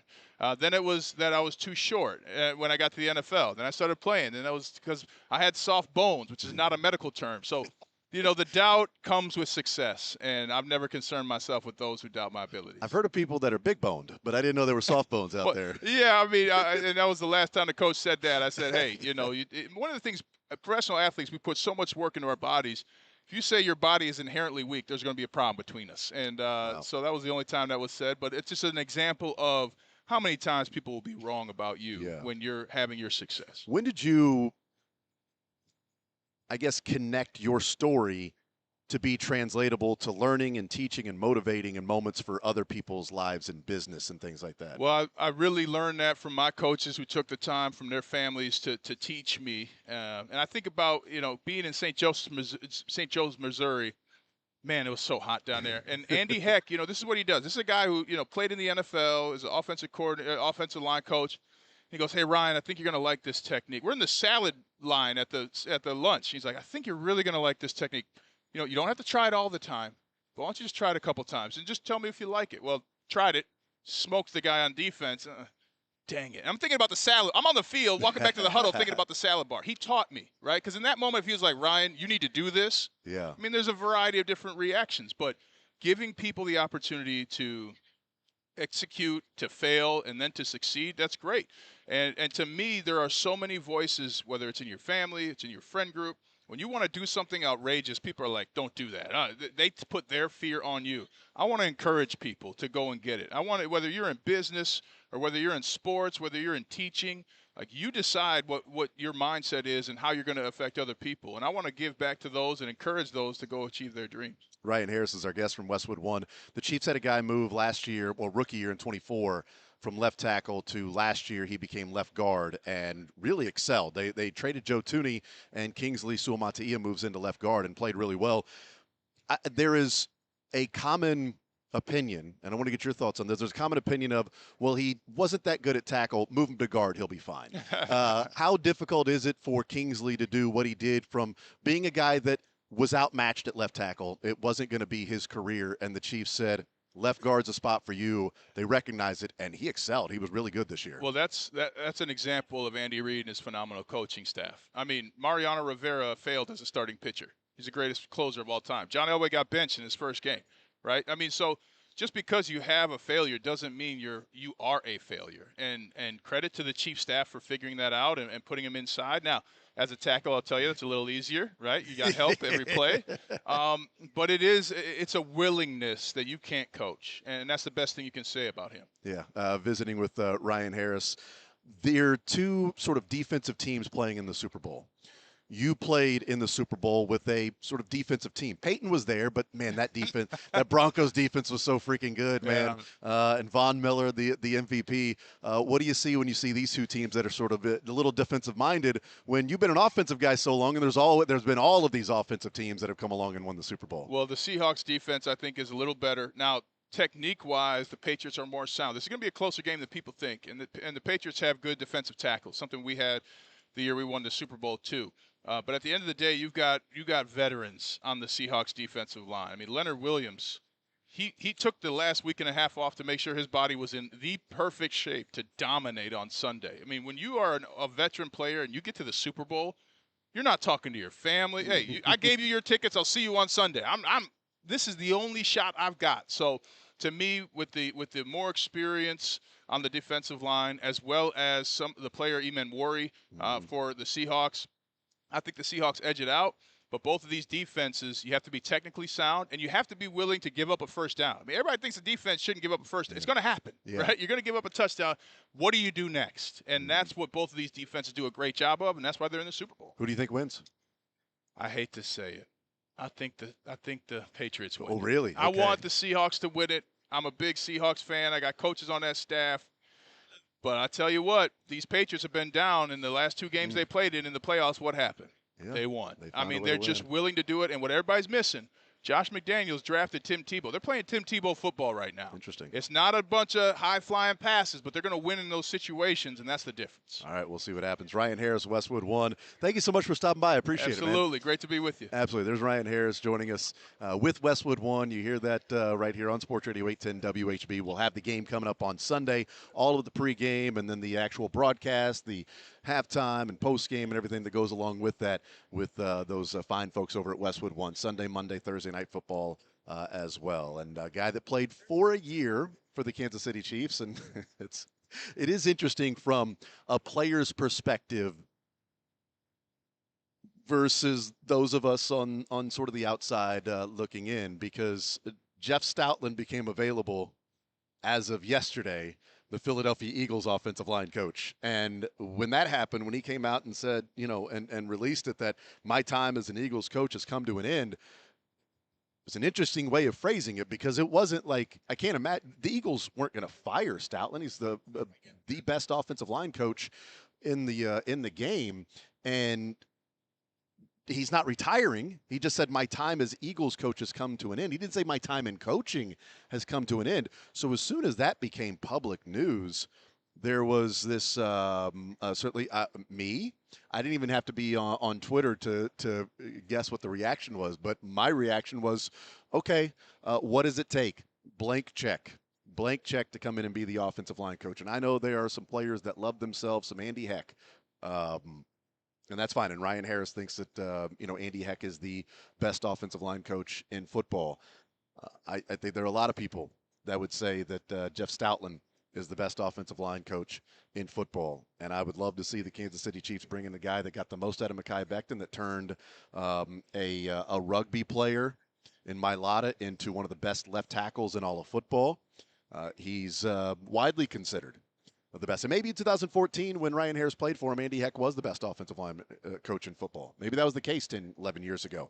But there is certainly a common theme and feeling of Jeff Stoutland. And so when that became available, when that was out there, I mean, whatever it takes. There are some successes with Andy Heck, but there are also some things you look at and go, why would this offensive line be more valuable chopped up and sold for parts than it is as a collective unit? I mean, don't we always talk about the offensive line as like five guys that are, playing together, this cohesive unit, and you don't need five all-pros there as long as they are playing, in concert with each other, and there's that, cohesion with everybody that's a part of it. Like, this is going to be something that will work. But like the Chiefs' offensive line, they've got players. They've got good players. Yet here we are, and we're talking about an offensive line that struggled at times and didn't come through at too many times, and was lesser than at too many times. And so I'm all for Jeff Stoutland if he's available to be a part of the Kansas City Chiefs, and we'll see if that is the case. Thank you to Ryan Harris joining us here in the zone on Sports Radio 810 WHB. And right now we are talking with Chris Myers. How are you? Joining us here in the zone. A very recognizable voice and face, for the listeners out there. It's funny. Radio Row has become Video Radio Row now. Everybody has a camera because they're on somewhere along with their radio broadcast. Yes, I mean, it's like, we're video streaming here. They are calling it Media Row now. Oh, is that the official term? I'm old school. I'm not going to do it. I'm going to call it. I'll always call it Radio Row. Yeah, and I heard some people say, "Oh, Radio Row's dying." No, well, I guess to me it's not. It's still very special, no matter what city. And boy, I've been to so many different Super Bowls and covered, so many different Super Bowls that it whatever they want to call it, it has an important place, because the gathering of people and the discussion of not only the teams in the city, but the personalities who you listen to all year long when you're listening to the radio. Visiting with Chris Myers of Fox, and a number of different things. Revive, this Mueller Recovery Care. What's going on with Revive and the Mueller Group? Yeah, Nike had the slogan, "Just Do It." This is just Revive. Mueller Sports Medicine. They've been around for 4 decades. They've been very innovative with professional athletes, and they have used. I've seen these in locker rooms, recovery rooms, and they've now made a home product where you can get 2 different versions, and it essentially helps you and I think they've made it more affordable too, recover from pain, and it also helps with circulation. I do a lot of traveling, Yeah. cross country, that type of thing. But my wife plays pickleball, ran a marathon. She used it as well. And you can put it on for 20, 30 minutes watching TV, slide it up. You can adjust at first I had the intensity a little too high, so I was kind of bouncing around. But then I had to set it up because I don't have those thighs like, NFL players. But it is for the everyman, for somebody who's just, getting older and tired and wants the energy, but the circulation helps. So I definitely recommend it. And they're so involved, not only with the regular guy, but the professional athletes. They're giving out, surprised they don't have this, a Revive Award to the top college football player, in a sense, a comeback from an injury or physical where they couldn't play, and now they play well, and they're going to give them NIL money and then build a Revive Center at that school. And they've already had them at University of Miami. Already has two of these rooms where they use this equipment, and obviously the Canes had a pretty good season before Indiana took them out. So I wasn't one to just, I tried the product and then I was like, you know what, you need me to tell people about it? I gladly will because I've used it. That's interesting. Yeah, it's always the best to endorse a product that you actually use and you believe in. Sometimes coming up in the business and there's some endorsements, you're like, well, you know what? I don't. Yeah, I like the check. I need it. At this, I've still got to support the family. But you get to a point to where you're going, no, I'm endorsing things that I actually believe in. I'm chewing the gum here, and I should get rid of it. They have Quench Gum, which is they have other smaller products for ankle and knee, but this is a way to hydrate. They've created, and I started playing in the summer. I'd be outside running or playing pickleball or tennis and didn't have time to drink a lot of water, but this gum gives you that hydration that you need, and obviously athletes use it, coaches too, especially at training camps, so people can try it out if they're in a hot climate or even just indoor where they feel like they're not hydrated enough. I didn't have any yesterday, and we were leaving after the show, and Easton, who's here with us at Sports Radio 810, and Pat Stratham, who did this with Wichita, they were like, oh, my God, that gum was so good. I said, what gum? Oh, no, the Quench, they dropped the gum off. I'm like, I had none. I did not have any of We'll make sure we get you some more of the gum. Yes, please. We got some. They were talking about how good the gum was, and I'll try it. It's called Quench, Quench, yes. And I will try it. At Mueller. Revive.com or Mueller Sports Medicine. You can find it on the website. It's good. So anyway. Yeah. You've done so many different things in your life and your career in projects. And I find it fascinating, somebody that does sports your whole life. We are new dog owners in our lives, okay?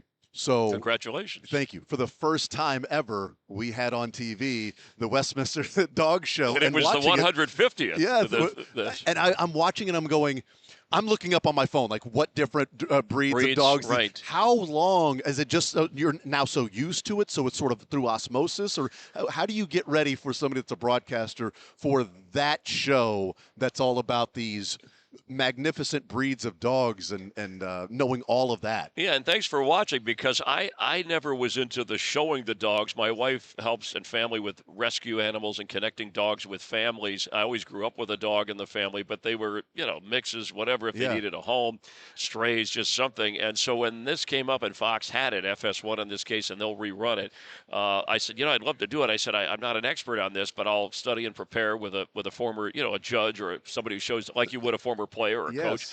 And they said, all right, go for it. We did it for years and enjoyed every second of it, because the dogs really are the show. And watching that even in between their routine is amazing. But they are they are treated like athletes in terms of, steak and lobster. They're fed, they're groomed. I mean, it's amazing. And I actually best in show the movie, which is so true. It's funny, and they said it really is accurate. I mean, the seriousness of it, I highly recommend checking it out, because they're so serious that it's almost comical. So I got to have fun with it without making fun of, because the people are, there's a lot on the line, and grooming and breeding, and their point is too. You get a dog. Some of them are better house pets. Some need a big yard. Some of them whatever. But the bond that I see, and I had, whether it's a rescue, a stray, or a show dog, purebred award winner, a really important part of my life and family for my kids and our lives. And they really do. They are great companions, and you work with them. They know who you are,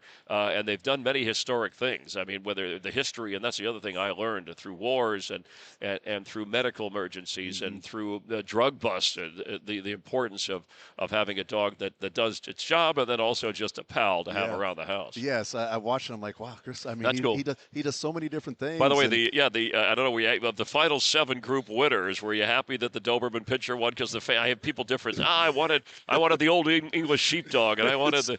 We were just so fascinated by all the different breeds and the haircuts and the group, like some of the dogs that have like no hair, and then underneath it's like curtains. Yes. And I was learning a lot of things about why their tails are made, or some of them have, you don't even realize, an extra toe or webbed feet because of what they do in the water or in the swamps, and how they went to get the fowl that the hunters had. So there's a lot to it. It really was. It's fun, and it's funny, they rerun this throughout, and people, they'll call and say, "Hey, I just saw you." I was like, "Well, it was 6 months in though," but because people really enjoy, and it's all ages, kids, parents. And you don't even have to be a dog owner to appreciate it. If you watch, you'll probably become a dog owner. Yeah, it was really cool, and we actually just talked last week. I have not seen the movie Best in Show, and it was like, how have you not seen it? Because it's right up my alley in comedy. But we were talking about it because of Catherine O'Hara. Yes, passing away, which we did give a mention to on the broadcast because just so synonymous with that Eugene Levy and that those great moments. Yes, and those sort of movies they've done together.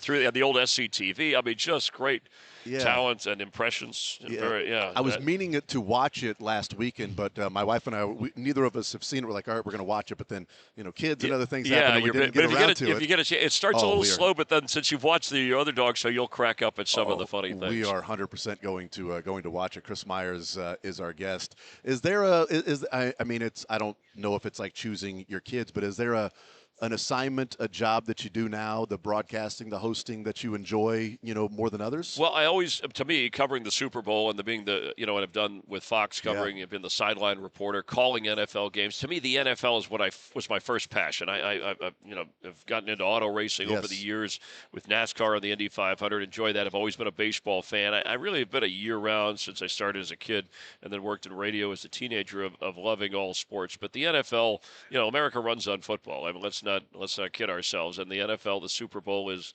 the biggest event you can cover. So anytime I get to be a part of that, I mean, I think, and I'm not disparaging any of the other assignments, I really like the role, and from my 10 years at ESPN and now 20 plus at Fox, that I can go from calling NFL games. If Fox didn't have the Super Bowl this year, but then going to the Daytona 500, then going to do some baseball in the studio, and then with some of the cool people that we have to work with, and then the Indy 500, and so and when the dog show comes up, some college football here and there. So it's nice as a sports fan to have a variety. But the Super Bowl is the biggest thing that there is, and I think they've earned it. They've worked their way and modeled it and promoted it, and it's why there are so many people here. Yeah. Do you have a prediction?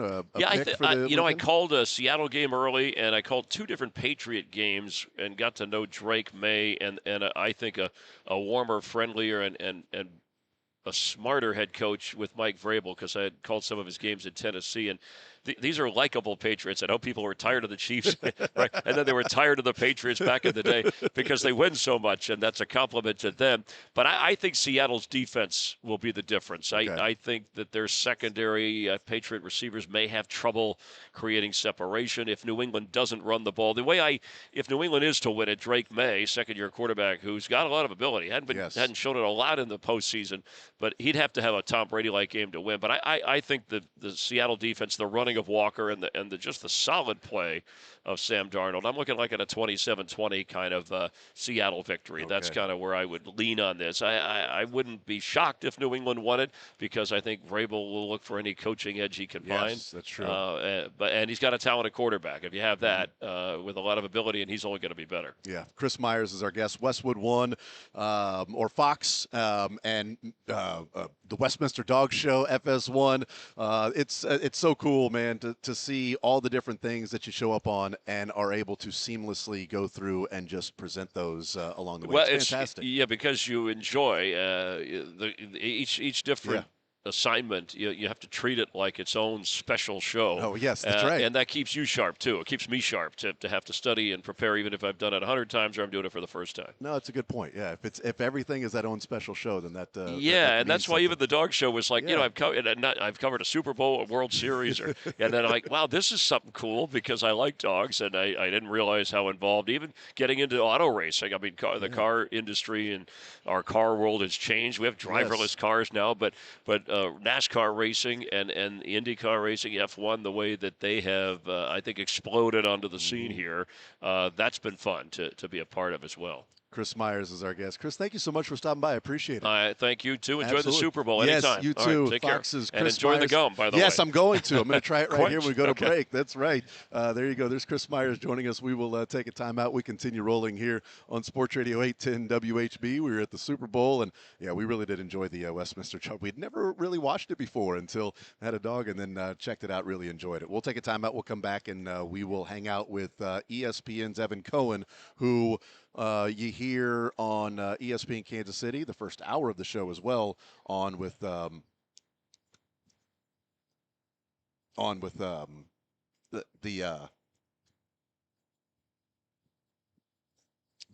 sorry. It's we good.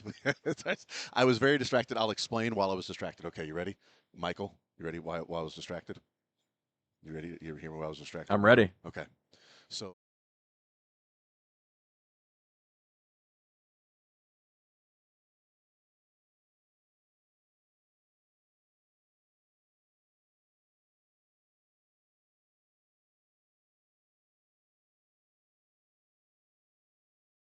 Around with this big bucket of quench gum, and as they were walking away, they left the bucket here, and Easton, being the nice kid that he is, he took a few out and set on the table, but then he picked up the bucket and started walking over to him, and I grabbed his arm and stopped him and said, hey, if they're leaving the bucket, let them leave the entire bucket of gum.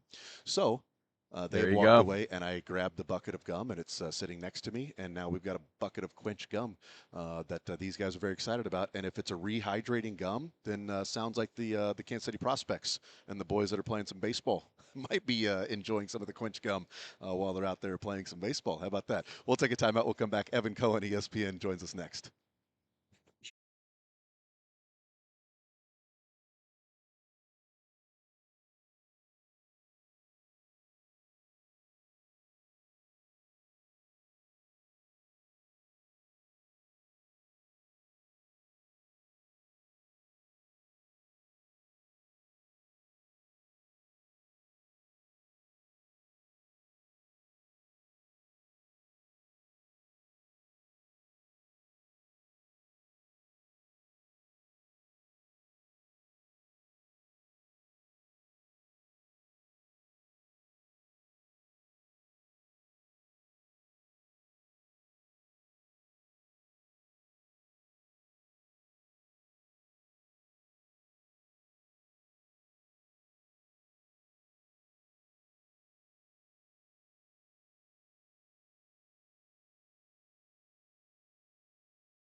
And 1. All right, we continue right here on Sports Radio 810 WHB. Jason Anderson with you. We are hanging out at Radio Row. The Super Bowl coming up on Sunday. We've got it for you right here on Sports Radio 810. Right now, joining us, a man you hear on ESPN Kansas City, Evan Cohen, host of Unsportsmanlike in the mornings on ESPN Radio. Evan, how are you, sir? Jason, thank you for having me. I appreciate it. Well, I appreciate you joining us. You're fresh here at the at Radio Row today, making your rounds. Is it middle of the pack? Or? We did the show. 1:15 local time wake up. That makes sense. Here by 2 local time, and then on at 3, done at 7, and then obviously get the opportunity to talk to people like you the rest of the day, which I'm excited about. And obviously you have a legendary, iconic station in Kansas City that I know tons of people listen to, and the best football team. Even though I'm a Patriots fan, I can acknowledge for the last 5 or 10 years or so, best football team. And I know you have stuff, but I would like to talk to you about something. Please. The AFC Championship game between New England and Kansas City years ago, I think is the most significant non-Super Bowl in the last 20 years. Let's talk about this for a second, if I may. Please. I don't know that we have ever in sports had an actual passing of the torch the way that game was. The game between those two, the way in which it went back and forth, the way in which Brady and Mahomes went toe-to-toe. Mahomes' first year as a starter, 50 touchdowns. Not first year in the league, obviously. Yeah. First year as a starter. New England wins the game, goes on and beats the Rams in the Super Bowl. But it was that moment, I think, that the nation, not you guys, but the nation realized that team's next. And I don't think you have that. Like this Patriots team, it's not like you guys handed it to them. Yeah. Right? Like you would have thought, we handed it to Baltimore or Buffalo. Or Cincinnati. It's a good one. Cincinnati. We don't see that. Yeah. Right? We see it in basketball. We saw it with Isaiah Thomas and Joe Dumars to Michael. We saw the Celtics to the Pistons. But the way in which that AFC Championship game was, and you're the perfect person to talk about it, obviously, in Kansas City, living this stuff. I just thought that there was such a significant game that goes untalked about in comparison to the Super Bowls, obviously. And Patrick talked about that too, because he said Tom Brady came in and talked to him after the game was over, and found him in the locker room. The Kingdom documentary, right? Yeah, and so which I thought was great. Yeah, well, that's you're one of the few outside of Kansas City that enjoyed that documentary. People didn't like it? Well, I just think it was viewed as Chiefs propaganda, and here you go with what this. What did you expect? I would agree. I know it's on the ESPN app. I urge people to watch it. I enjoyed it. Yeah, because I feel like people didn't realize the Hunt family significance. That was cool. That first to start the Kingdom documentary and see all of that. My wife is from Louisville, so she was watching it with me. So she was learning about the history of the Chiefs. Was she into it? Yeah, she was. Yeah, she was into it. She was watching it and learning, and it was really cool. It was really cool to see that. I thought that dungeon room with all of the memorabilia was cool. The caves, yeah. I thought looking back at the Super Bowl, in the Coliseum years and years ago, and the Hunt's urge for the star power and how they always kind of had the star power around. Yeah. I thought was interesting. Just the history. I mean, there's so many moments. Christian Okoye, obviously the tragedy with Belcher. There's just, I don't know. The Chiefs have way more moments than just the recent run. And I think if you watch the documentary, you understand the significance of the franchise more so than just the Mahomes and Reed era. Yeah, I'm getting a big nod over here. You were into. Yeah, Easton is loving it, man. Easton is. What did I say that was? This is good. I want feedback. What did I say that was so good? Easton? What I'm did he a say? national guy that actually appreciates Kansas City. Is that what you're saying? Yeah. Okay. Yeah, okay. All right. There you go. Yeah. No, Easton is the live audience. So if we get laughs or boos I or hope not to yells kill him. or He's a dead audience. Easton, stay awake. Yes, Let's go. He's there. He's you know what? He's listening to see how it sounds. I didn't even know he was listening to the content. Yeah. Sometimes they're not. Who knows? He's on Instagram over there. He's he was actually nodding to something he was looking at on Twitter or Instagram. Wait, put your fingers out like this for a second. Oh no, so he was on dating apps. Okay, I didn't know. I was just making sure that I wasn't going to say something inappropriate. He has been with his lady for 6 years now. All right, he's not on dating apps. Okay, yes. Easton's significant other. I apologize. Yeah, she's Latino too, so you better watch out. Back to you, Jason. She ain't gonna put. All right, I'm done. Is that a phone call from her? Oh, she's calling him right now. That was quick. That was immediate. But that passing of the torch is a really interesting point because that night. Patrick talked about Tom Brady coming in and talking with him, and I didn't know it would be literally the next year because we didn't know what the future of Tom Brady was going to be. We didn't know it was going to be one more year in New England, and then that was it. But in Kansas City, when that game happened, I know there was a lot of devastation around the city and around certainly Arrowhead. But there was, to me, it was like, man, that was amazing. I definitely want to watch my team in the Super Bowl one time in my life. But I feel like they have a quarterback that they will win a Super Bowl with.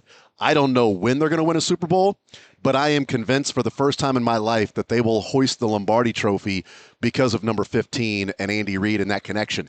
Didn't think it would be three of the next 5 years that they would go and win and go to 3 straight after that and have this dynasty. But I was confident that they had somebody finally to do that. And what I've enjoyed, Evan, and with the Patriots back in the Super Bowl this year is the Patriots and the Chiefs are just playing keep away from the rest of the AFC. Oh, it's unbelievable. Yeah.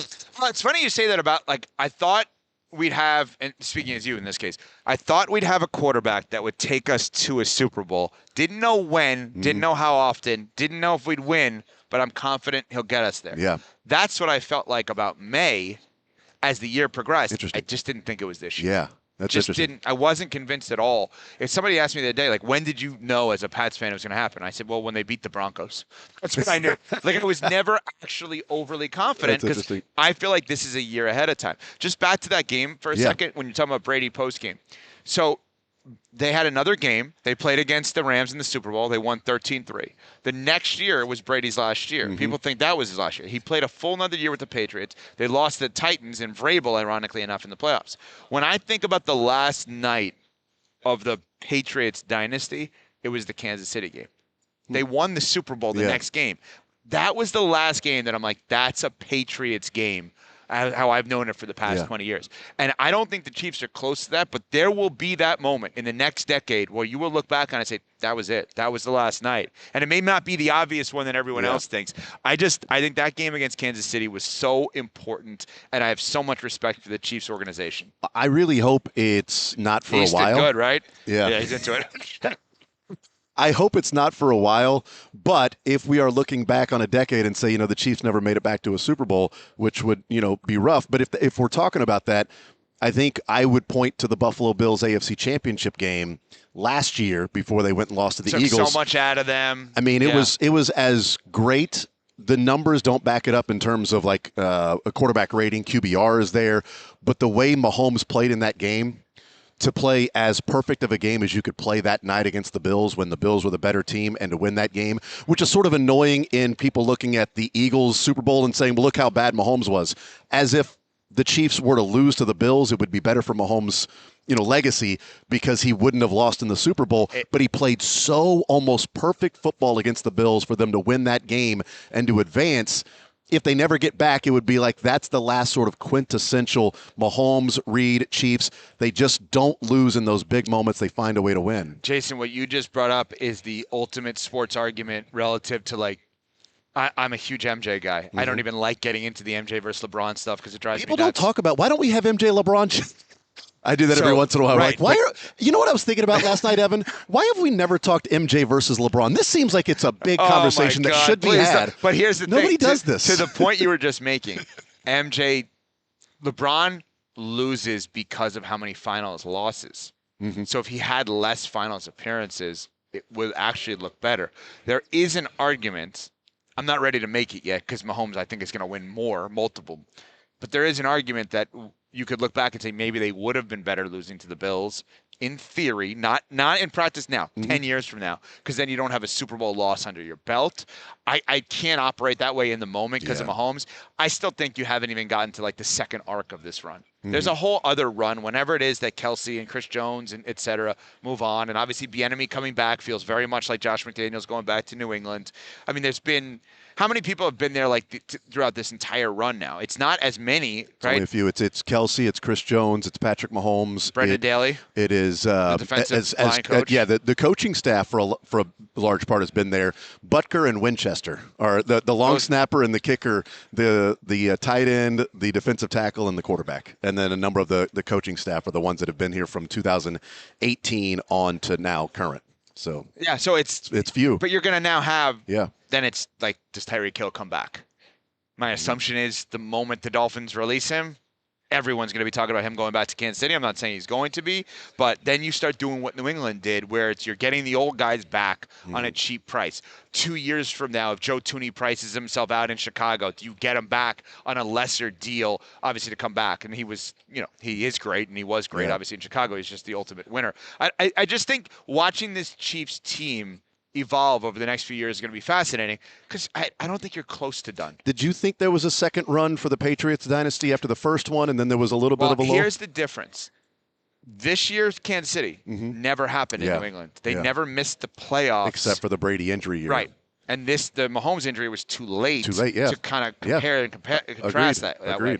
And the Brady injury year, they still won double-digit games. Yeah, they still won 11 games with Matt Castle. Yeah, and then you guys got him as quarterback. Yeah, thank you for that. Yeah. Appreciate it. And Vrabel. Yes, and Vrabel. Yeah. People forget about that. Yeah. Vrabel was in that trade coming to Kansas City. Vrabel doesn't forget about that. Yeah. He was pissed. Yeah, I know. He was not happy. And I enjoyed the press conference the other day when he was talking about on opening night. He was asked about, getting to where he is. And he's like, every place along the way has sort of helped me. And he's like, with New England, even in Kansas City, and then going. Or did he even in Kansas City? Yeah. Even in, I'm like he well, will not you can't get over be that. complimentary now because he knows if this thing is real in New England, which I believe it is, that's the place he's going to have to win ultimately. They didn't have to win there now. Yeah. Right? He's going to ultimately have to go to Kansas City, or Kansas City's going to come to Foxborough, and that's going to restart again. Yeah. Did you, Evan Cohen's our guest. You were talking about Drake May, and he's going to get you to a Super Bowl one day. Did you believe that at all last year with the way he was playing? No, I did not. I shouldn't say this, but I didn't think last year he was as good as everybody made him out to be towards the end of the season. But then they made the single best hire of the offseason, and they hired an offensive coordinator that's the best offensive coordinator in my lifetime, and Josh McDaniels, who can't get hired as a head coach. And it's the most brilliant thing.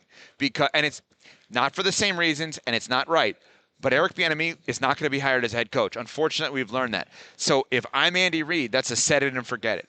I am attaching Bieniemy to Mahomes. You're here for a decade. That's it. It's over. We're not going to bounce around other places.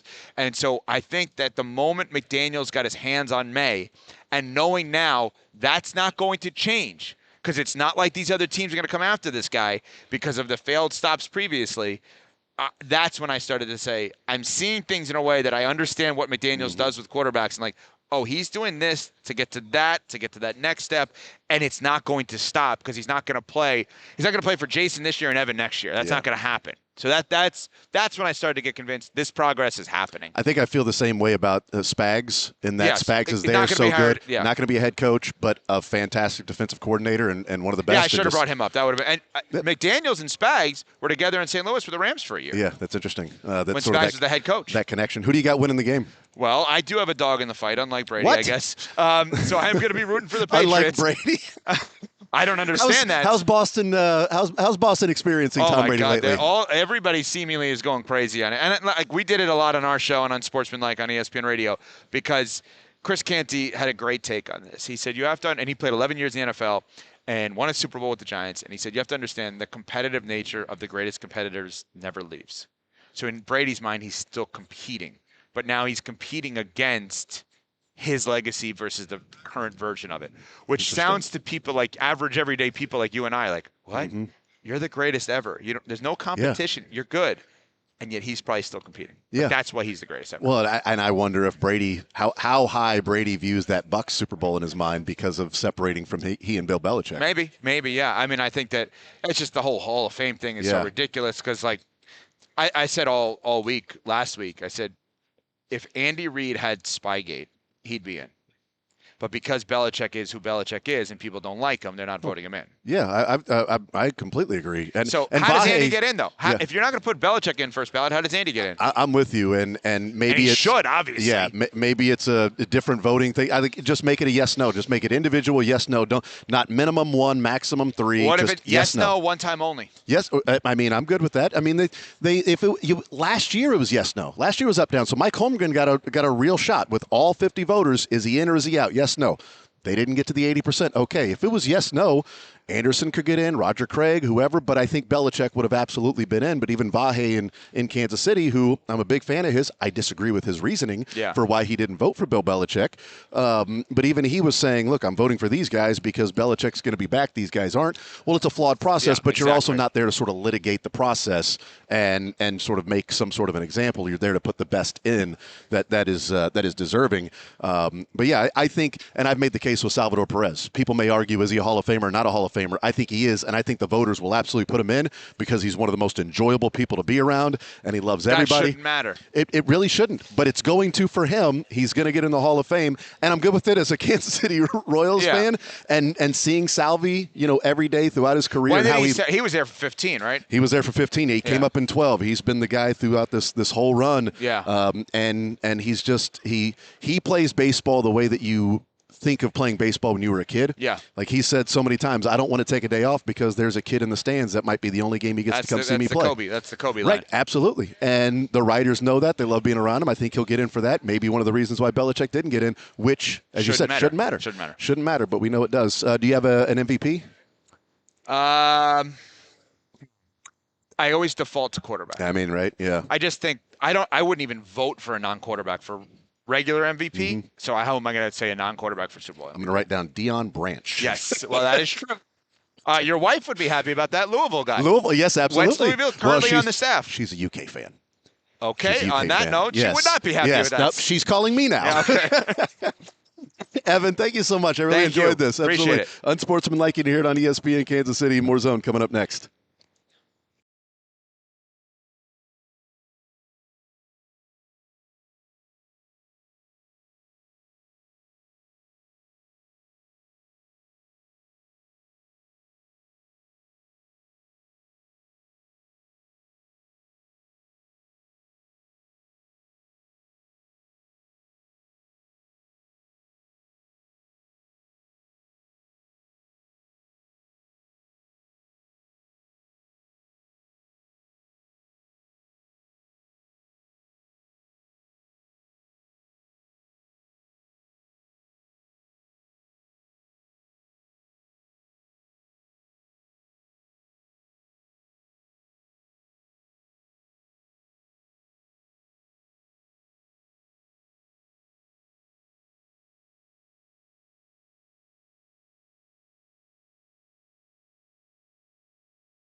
Super Bowl 60. It's Radio Row in San Francisco. We've got the Super Bowl coming up on Sunday right here on Sports Radio 810 WHB. Right now, joining us is our NFL Network analytics expert. It is Cynthia Freeland joining us here in the zone on this Thursday today. Cynthia, how are you today? I am doing just fine. You've been in San Francisco for. How's the traffic for you? Is it easy to get around? You just seamless, everything as the crow flies. It's an even easier, Oh, no. you know? Oh my. Oh yeah, well, good for you. I will tell you, Cynthia, that if there was a year that the Chiefs were to miss the Super Bowl, this would be the one because thinking about doing everything in Radio Row up here while the Chiefs team hotels are an hour away down there and having to go and do the interviews and then, oh boy, that would be quite interesting. So they picked a good year to miss, Cynthia, and I think they did it for us. They did it for They're everybody really in Kansas thinking City. They always do that. The NFL is thinking about me as well. They have announced, and this is good news. This is one of my fears when we heard that the Rams were the host team for Australia. I was very worried that the Chiefs would be named the opponent there, and I felt like the silver lining to come out of the Patrick Mahomes injury is there just could not be any way that the NFL would have the Chiefs play the Rams with the unknown of Patrick Mahomes. The unknown of Kelsey and the Swifties are going to be a part of that. So, thankfully, unfortunately for Rams and 49ers fans, that's the announced game. It'll be Rams and 49ers in Australia next year. No Kansas City Chiefs. Thankfully, the Chiefs can just play like a regular game to start the season, which would be nice. Sometimes. It's been a I while, mean, look, yes.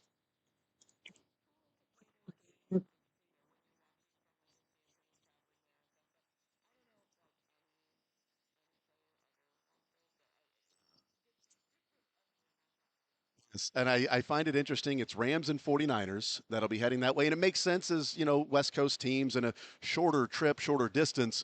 But it reminds me of some youth baseball, youth athletic tournaments. Because, my son, even this past weekend, we played in the championship of a tournament that was at the Hy-Vee Arena, which was about 35. I know, right? Dropped that one. Well, we did not come out on top. We lost to, oddly enough, a team filled with his baseball team. The kids on his base. But we live 5 minutes from them, so we're 5 minutes away from them. But we both traveled 40 minutes to play this game. Like the Rams and 49ers are right there, but they're going to travel all the way to Australia to play this game. It's a little bit like youth sports now, traveling to play a tournament that you are in the same city with that team. Yes, great. It's great. Yes, Cynthia Freeland, our guest. All right, let's talk about some things with this matchup this weekend. I don't know what Eamon Warrior is going to look like on the field. We saw the video of him, limping. We heard the reports of the players that were offering, comfort and support as he was leaving the field. What's the impact for Seattle if Eamon Warrior, one, can't play or even is limited to a degree out there on the field? What does that mean for the Seahawks defense? we rely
hard lift.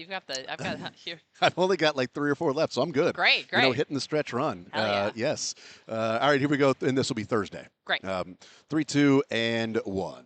All right, we continue right here on Sports Radio 810 WHB, hanging out here at Radio Row. Sunday coming up, we've got the game right here on Sports Radio 810, Westwood 1. But the game that we'll see on TV and throughout the day on NFL Network, Kimmy Chex is with us right now, and we will be watching you. Boy, Sunday, that's a marathon. It is. It's a marathon What do you mean? for you Our guys. 8.5-hour pregame show is a 8.5 marathon? You hours. don't say? Yes. An entire working day plus some? Yes, yeah. And they said 8.5 no bathroom hours. breaks. No, none. That was Actually, odd. Actually, I think that's just for Scott Hansen. I think he's only, That's a good the point. only psycho who can do it. Kidding. only one Of course, allowed to Scott do is that. incredible. But yeah, it's so funny. Like 8.5 hours seems so long and it seems so daunting. Mhm. It flies by because Really? you feel the buzz and the excitement. And like we're so lucky to Yeah. have our set inside the stadium on the field. That's cool. So it kind of feels like you're an orator who gets to give the world a very first glance of the buzz that we're going to see on the field behind us in just a few hours, aka just 8.5 hours. Yes, I know. And on Sunday, it's because we're out here in Pacific time. That's 6 a.m. start time. Yeah, yeah. 6 a.m. Yeah. go. Saturday night. Kimmy Chex will not be in the streets of San Francisco. If you at see parties. Kimmy Chex at 1 in the morning, something went wrong. Please tell all her to right? go home. Tell her to go Please. home. She's got a job to do. I Okay, do, and a I do. career. This is not as fun of a conversation as we've had the last couple of years I because our know. Chiefs aren't here. I know. But it's a little less work for me. But still not as cool as it's been the last couple of years. But you know what? I actually look at this past season as maybe the learning lesson that our guys needed. Mhm. And they may disagree with that, right? It's like I'm not in that locker room. I'm not inside their brains to understand that mentality. But I think there's something really humbling about maybe how the last year has been, right? Yeah. To lose in the Super Bowl and the capacity and the way in which the team lost, and then to kind of have the struggles that the team had this season. I think there's a learning lesson in it. I Mhm. think we've been as a fan base so lucky to see such a storied success so Oh my God. quickly in Patrick's career that we all got accustomed to that type of winning. Yeah. And not to say that I think anybody was complacent inside of that building, but sometimes you need a little reminder. Yeah. And when we were the underdogs, it seemed like we were doing really well. So maybe we just need to, Yeah. absorb that mentality slightly, Uh-huh. and let people know. But we'll be back. Yes, I think we'll be back. Hopefully next year in LA we'll be back. I do wonder too, like how much the 3 years in a row, and it's excuse or reason, whatever you want to call it, but the 3 years in a row of going to the Super Bowl. I mean, we talked about it like when they played their last game, and we're like, the Chiefs are going through coaching staff changes, and they're changing this person up, this one. Like they would be preparing for the divisional round game right now, and then the AFC Championship game, and then a Yeah. couple more weeks of the Super Bowl, and it would continue to go on and on. While these guys have been resting, recuperating now, they've had 3 straight years of that, and I mean 7 straight years of playing, if not the last game, but the penultimate game of the entire season. Right. I wonder how much that sort of accumulates and where organizationally maybe just to take a breath this year. Which I think it's good, right? We were a banged up team. We have been the last few years, and we were able to kind of stick Band-Aids on it, and we were able to still win in spite of that adversity. But I'm like, there's actually something nice about allowing our guys to have a break, to have a rest, and allowing our organization to not be so, singularly focused on getting through the playoffs, that they can be really strategic and kind of scoping out what these offseason moves are going to be. It was really nice to get some coaching staff changes ahead of everybody else, Yeah. right? Because you're kind of precluded from doing that. Of course, you are precluded from doing that when you're off playing at the big dance, at the Yeah. last dance, because you can be interviewing and you can have kind of these lofty expectations of who you may want in terms of support staff, but those guys get picked Yes. up because other teams are more readily available to continue this conversation. So again, I think there's a lesson in all of it, and I actually think that the redirection could be clarifying for the organization and for the guys mentally. Yeah, I talked about it with the announcement that they were hiring Chad O'Shea from the Cleveland Browns, and I'm like, it's evidence or proof of concept of what we had wondered heading into this offseason of maybe they had been wanting to make some changes before. Maybe there was an idea of this coach or that coach, but when you're playing into February, you don't get that opportunity. And Chad O'Shea, from everything I was told, was the guy they wanted to go out and they pinpointed and interviewed and talked to, and it was like, this is the guy we're going to start with. Yeah. And they wanted to hire him, offered him the job, told him, we need you to make a decision. You can't wait around for Kevin Stefanski to see where he goes. Yep. If you're going to follow him, we need you to make a decision here. He decided, you know what, it's the Chiefs. I'll go ahead and do that, not knowing where Stefanski's going to go.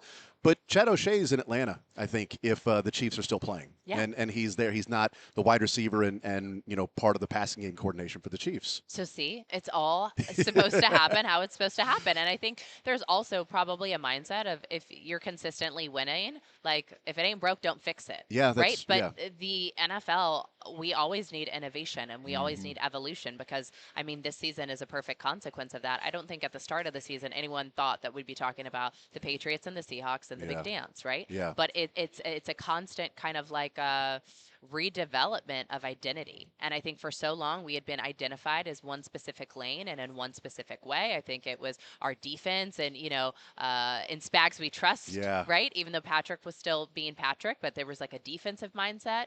Then there was like, it's Patrick and it doesn't matter who our pass catchers are. It doesn't matter who's healthy. He's going to get it done. It's like, okay, well, what's our team mentality now after we've been kicked down a little bit? I think there's power in that. And I hope that those guys take that and fuel that momentum. And I know of what I do know of Andy and how he runs that building. Like, they're not complacent, and the reinvention could actually be incredibly exciting. NFL Network's Kimmy Checks is our guest, and Kansas City in local Paseo. Yes. And we talked to Clinton Yates. I had mentioned this before we went on the air. We talked to Clinton Yates, and he's like, no, I spent some time in Kansas. My mom went to Paseo. I'm like, my mom went to Paseo. And I went to Paseo. We are repping Paseo Pirates.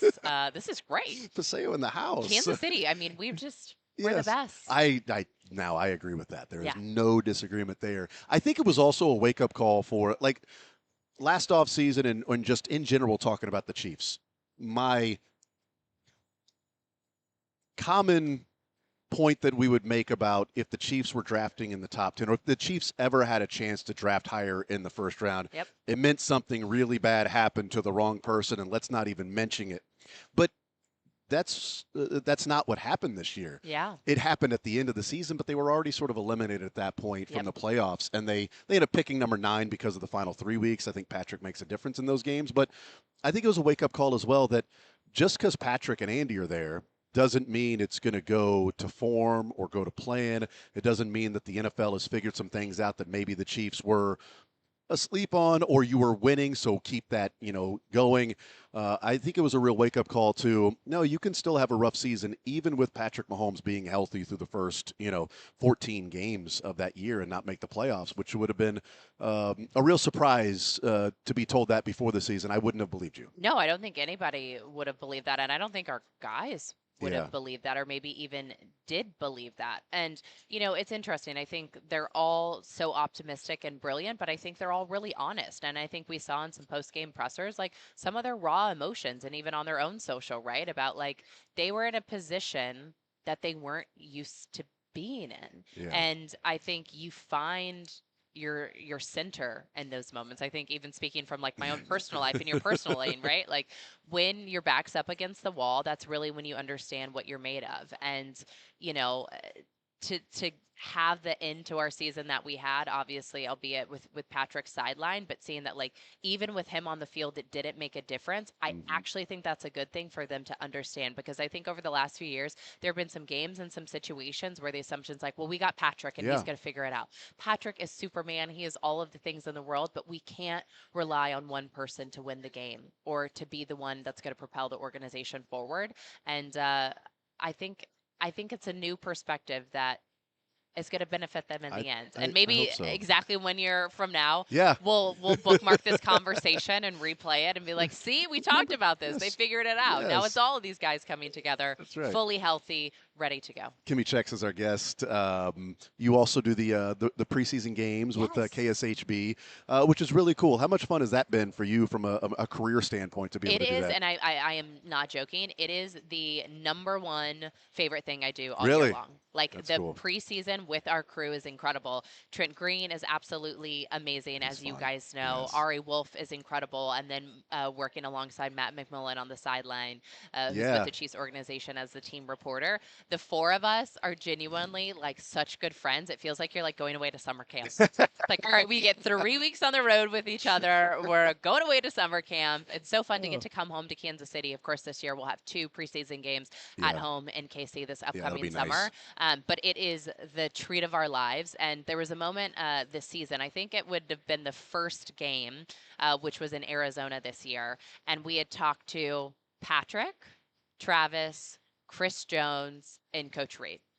And this was like back to back to back, right? Ahead of the game, just kind of prepping. And we're like, in what world, like, pinch me, are we having, a full 30-minute sit down, laughing, breaking Yeah. down the team, the roster with 4 future first ballot Hall of Famers? Like, that is incredible. Yeah. And the team is so gracious with us in terms of giving us access and kind of, pulling the lid off and letting us go under the hood to understand the team and kind of the personality and the identity of what that roster looks like in training camp. It is like the privilege of my life. It is the most fun I ever have during the season, which sounds crazy, even amidst the Super Bowl of it all.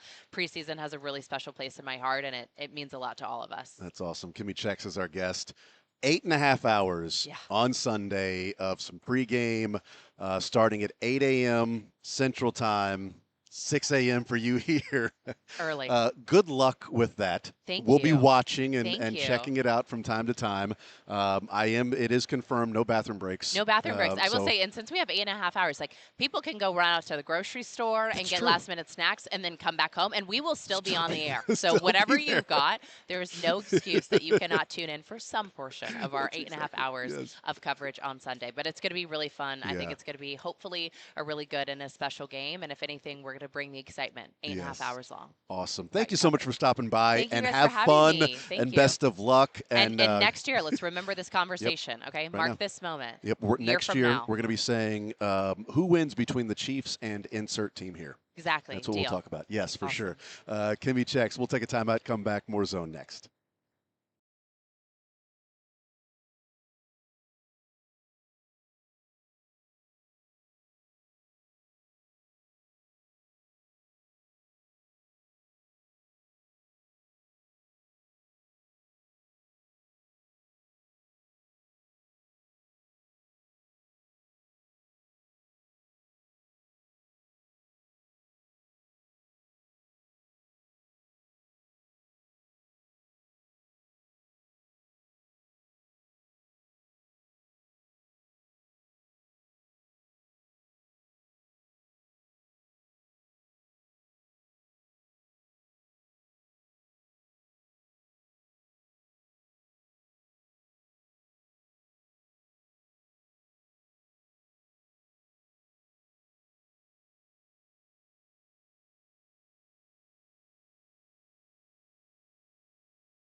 about 6 o'clock. And they are going to be on the air today or on Sunday with their 8.5-hour pregame show, 6 o'clock here local time. Thank you to Paseo High in the house. Kimmy Checks here with the NFL Network. We talk with her pretty much every year that we're out here. And obviously, as you can tell in those conversations, a massive Chiefs fan, and has the preseason games with KSHB 41 that she does. So cool stuff from Kimmy. Thank you to her as always. And we head up until 2 o'clock and hand it over to Soren Petro and the program coming up at 2 o'clock. As we continue broadcasting here from Radio Row. And as we go from one interview to the next, we bring on here in the show Michelle Smallman from Unsportsmanlike Conduct on ESPN Radio. You hear it on ESPN Kansas City. How are you? I'm doing well. How are you? I am doing just fine. This has been a really cool show so far today because we've had Laura Oakman on the show. Mm-hmm.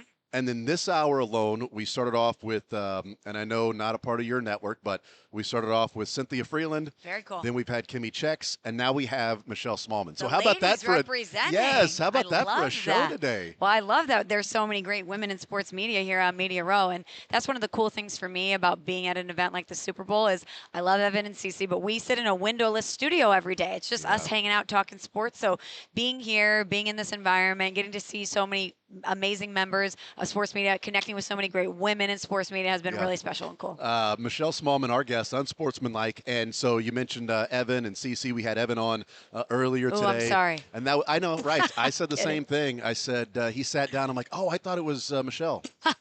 I was not. This is total bait and switch. This is like you're gonna, you've got Evan, you've got Cece, and then you've got the professional that we're finally talking with. You know, I'm glad that you could identify that in me. Thank you so much. And here's the thing. Because it's you, I will excuse the whole St. Louis thing. Let's talk about because we're in Kansas City, so I'll let it slide. We're not really enemies. I don't hate Kansas City. I don't hate Kansas City. Do you guys hate us? Let's talk it out. I have my issues with St. Louis. What are your issues? Here's the thing. It's at one point it was probably part of sort of feeling like the little brother of the state. And there was very much a feeling of sort of looking down the nose at Kansas City from the east. St. Louis looking St. down Louis. the nose. Yeah, I never got that. I just always felt that. Well, you were on the top side looking down at us. Sure, so. That's right. My vantage point was different. How's the weather down there? Sure, sure. So there has been sort of that, and then the Cardinals-Royals thing that's sort of been there. So but then you guys it's have tough the to get Chiefs, and you have a dynastic run. I know it's just been tough to get pretty over. good for you guys. I know. I'm and a by the way, your 45-year-old barbecue, child. amazing. See, and I've always said the best barbecue restaurant in St. Louis is so you head to St. Louis, you get on I-70, you head 4 hours west and go to any place there. It's the best barbecue in St. Louis. Okay, that's a good line. Just drive 4 hours west and pick any place at that point. See, I can tell you have your issues with St. Louis, but I think if you came there and you let me and our people show you a weekend, you would walk away and be like, we don't need to be enemies. Why don't we be friends? I know. We should definitely do that.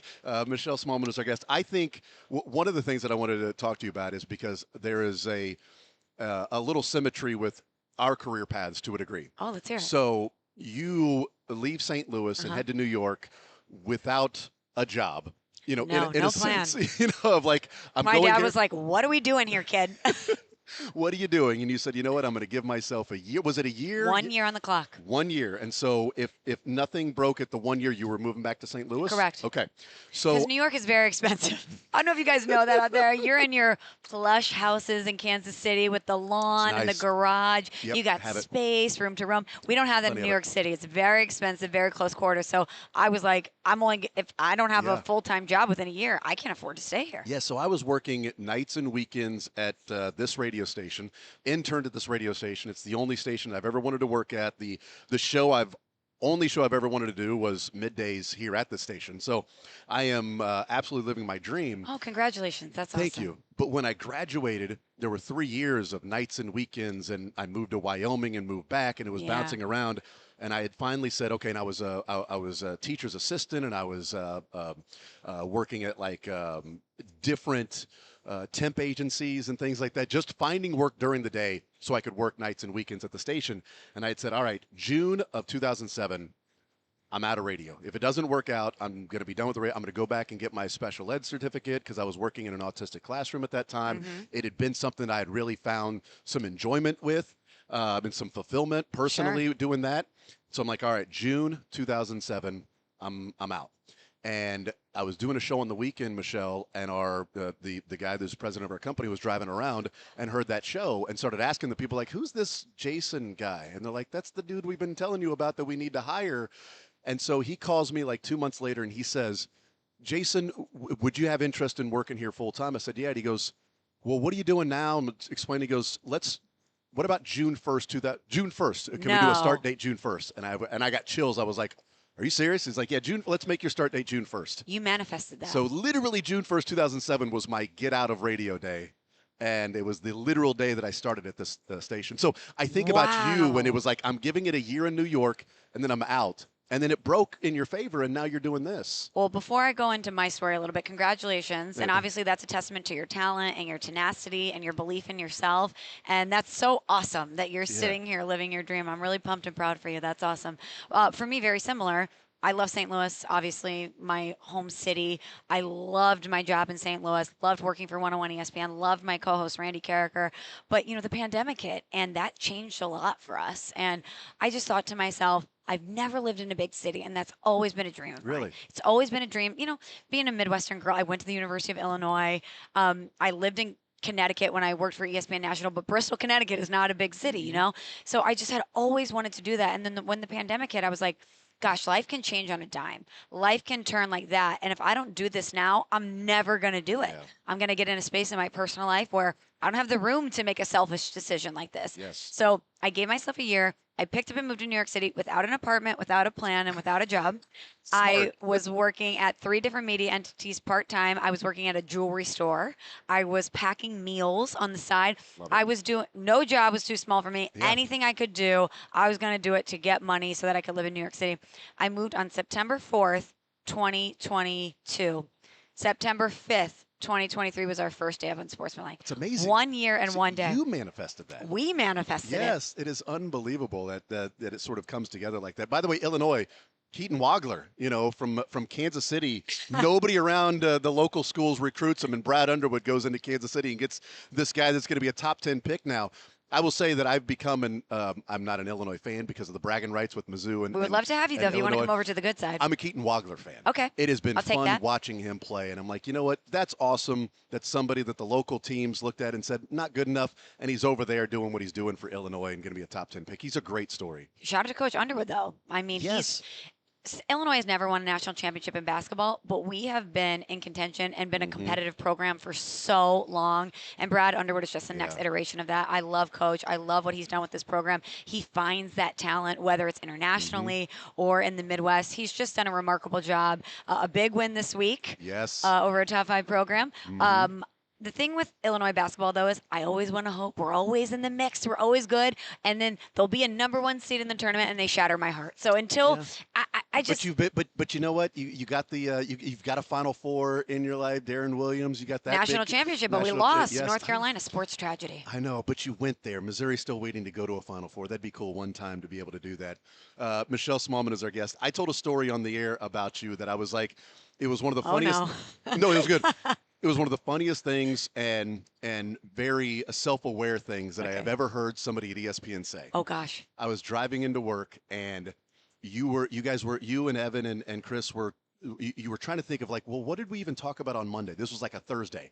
You're like, I don't remember. And Evan was like, sort of like, judging to it. He goes like, how do you not remember? This is the show. This is what we were talking. This is what we were talking about. And you go, I don't know. We were probably talking about the Cowboys. Let's be honest.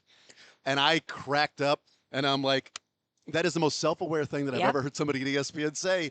And I told the story on there. I'm like, shout out Michelle that knows that she was like, well, I don't know what we were talking about. We were probably talking Cowboys, let's be honest. Because we probably were. Yes, right. We have a countdown on Unsportsmanlike that we are going to unveil soon because Sunday is the Super Bowl. Monday is the start of the Cowboys Super Bowl, which is vying for everyone's attention. And if you've noticed, they've already done it with George Pickens. It's like, what's going to happen? Yep. Oh, wait, so we did this last offseason with Micah in a very big way. Yeah. How are we going to drum up more excitement and drama? Let's do this song and dance with George Pickens. And here's the thing about the Cowboys. People get sick of us talking about the Cowboys. They're like, my God, they haven't been in the NFC Championship game in 30 years. We've had families who've had kids the last time the Cowboys were relevant from a football perspective. But people hate watch them. They love to hate the Cowboys. And obviously they have a rabid fan base from coast to coast. It's the biggest brand in sports. And there are people that really love them. But it is amazing the way Jerry Jones is able to elicit an emotional response from people. And as national hosts, it's our job to tap into what people are interested in, even if it's from a dislike or a hatred perspective, you know? Yeah, no, and I think it's one of the reasons why, you know, from this local perspective, the Chiefs get such high ratings is because there's a bunch of people watching. Swifty's certainly part of it, and there's a bunch of people rooting for the other team, hoping that the Chiefs lose, and that's fine because I've always wondered what it was like to be a Patriots fan. You know, So what's it like to be hated? You know what? It's nice. It is nice, right? Yes. As a Cardinals fan, I know that feeling. I miss that. Savor that because it's not going to last forever. I know. And that's one right. day you're going to wake up like me as a Cardinals fan and be like, what happened? And Where's they- my like- franchise? And you're like, wait a minute, the Royals have won a World Series more recently than us. What's the deal? You know, that's got to be tough to live with too. Cubs too. Cubs too. Now that's 2016 to 2011. Don't remind me. It's embarrassing. That's rough. Michelle, thank you so much for stopping by. This was very fun. I It was appreciate fun. Thank you for having me. Absolutely. Michelle Smallman, Unsportsmanlike. It's ESPN Radio, ESPN Kansas City that you hear it right here in KC. That's wrapping up day number 3 here at Radio Row with us. We will hang out one more day tomorrow. You know, I'm hoping this comes together because tomorrow we have scheduled. So make or break the week for me. Make or break the week for me. We have scheduled tomorrow, 11:30. Talk with Bo Jackson. No matter what has happened up until 11:30, does not exist. And whatever happens after that does not matter as long as that takes place. That's all I'm saying. We'll see.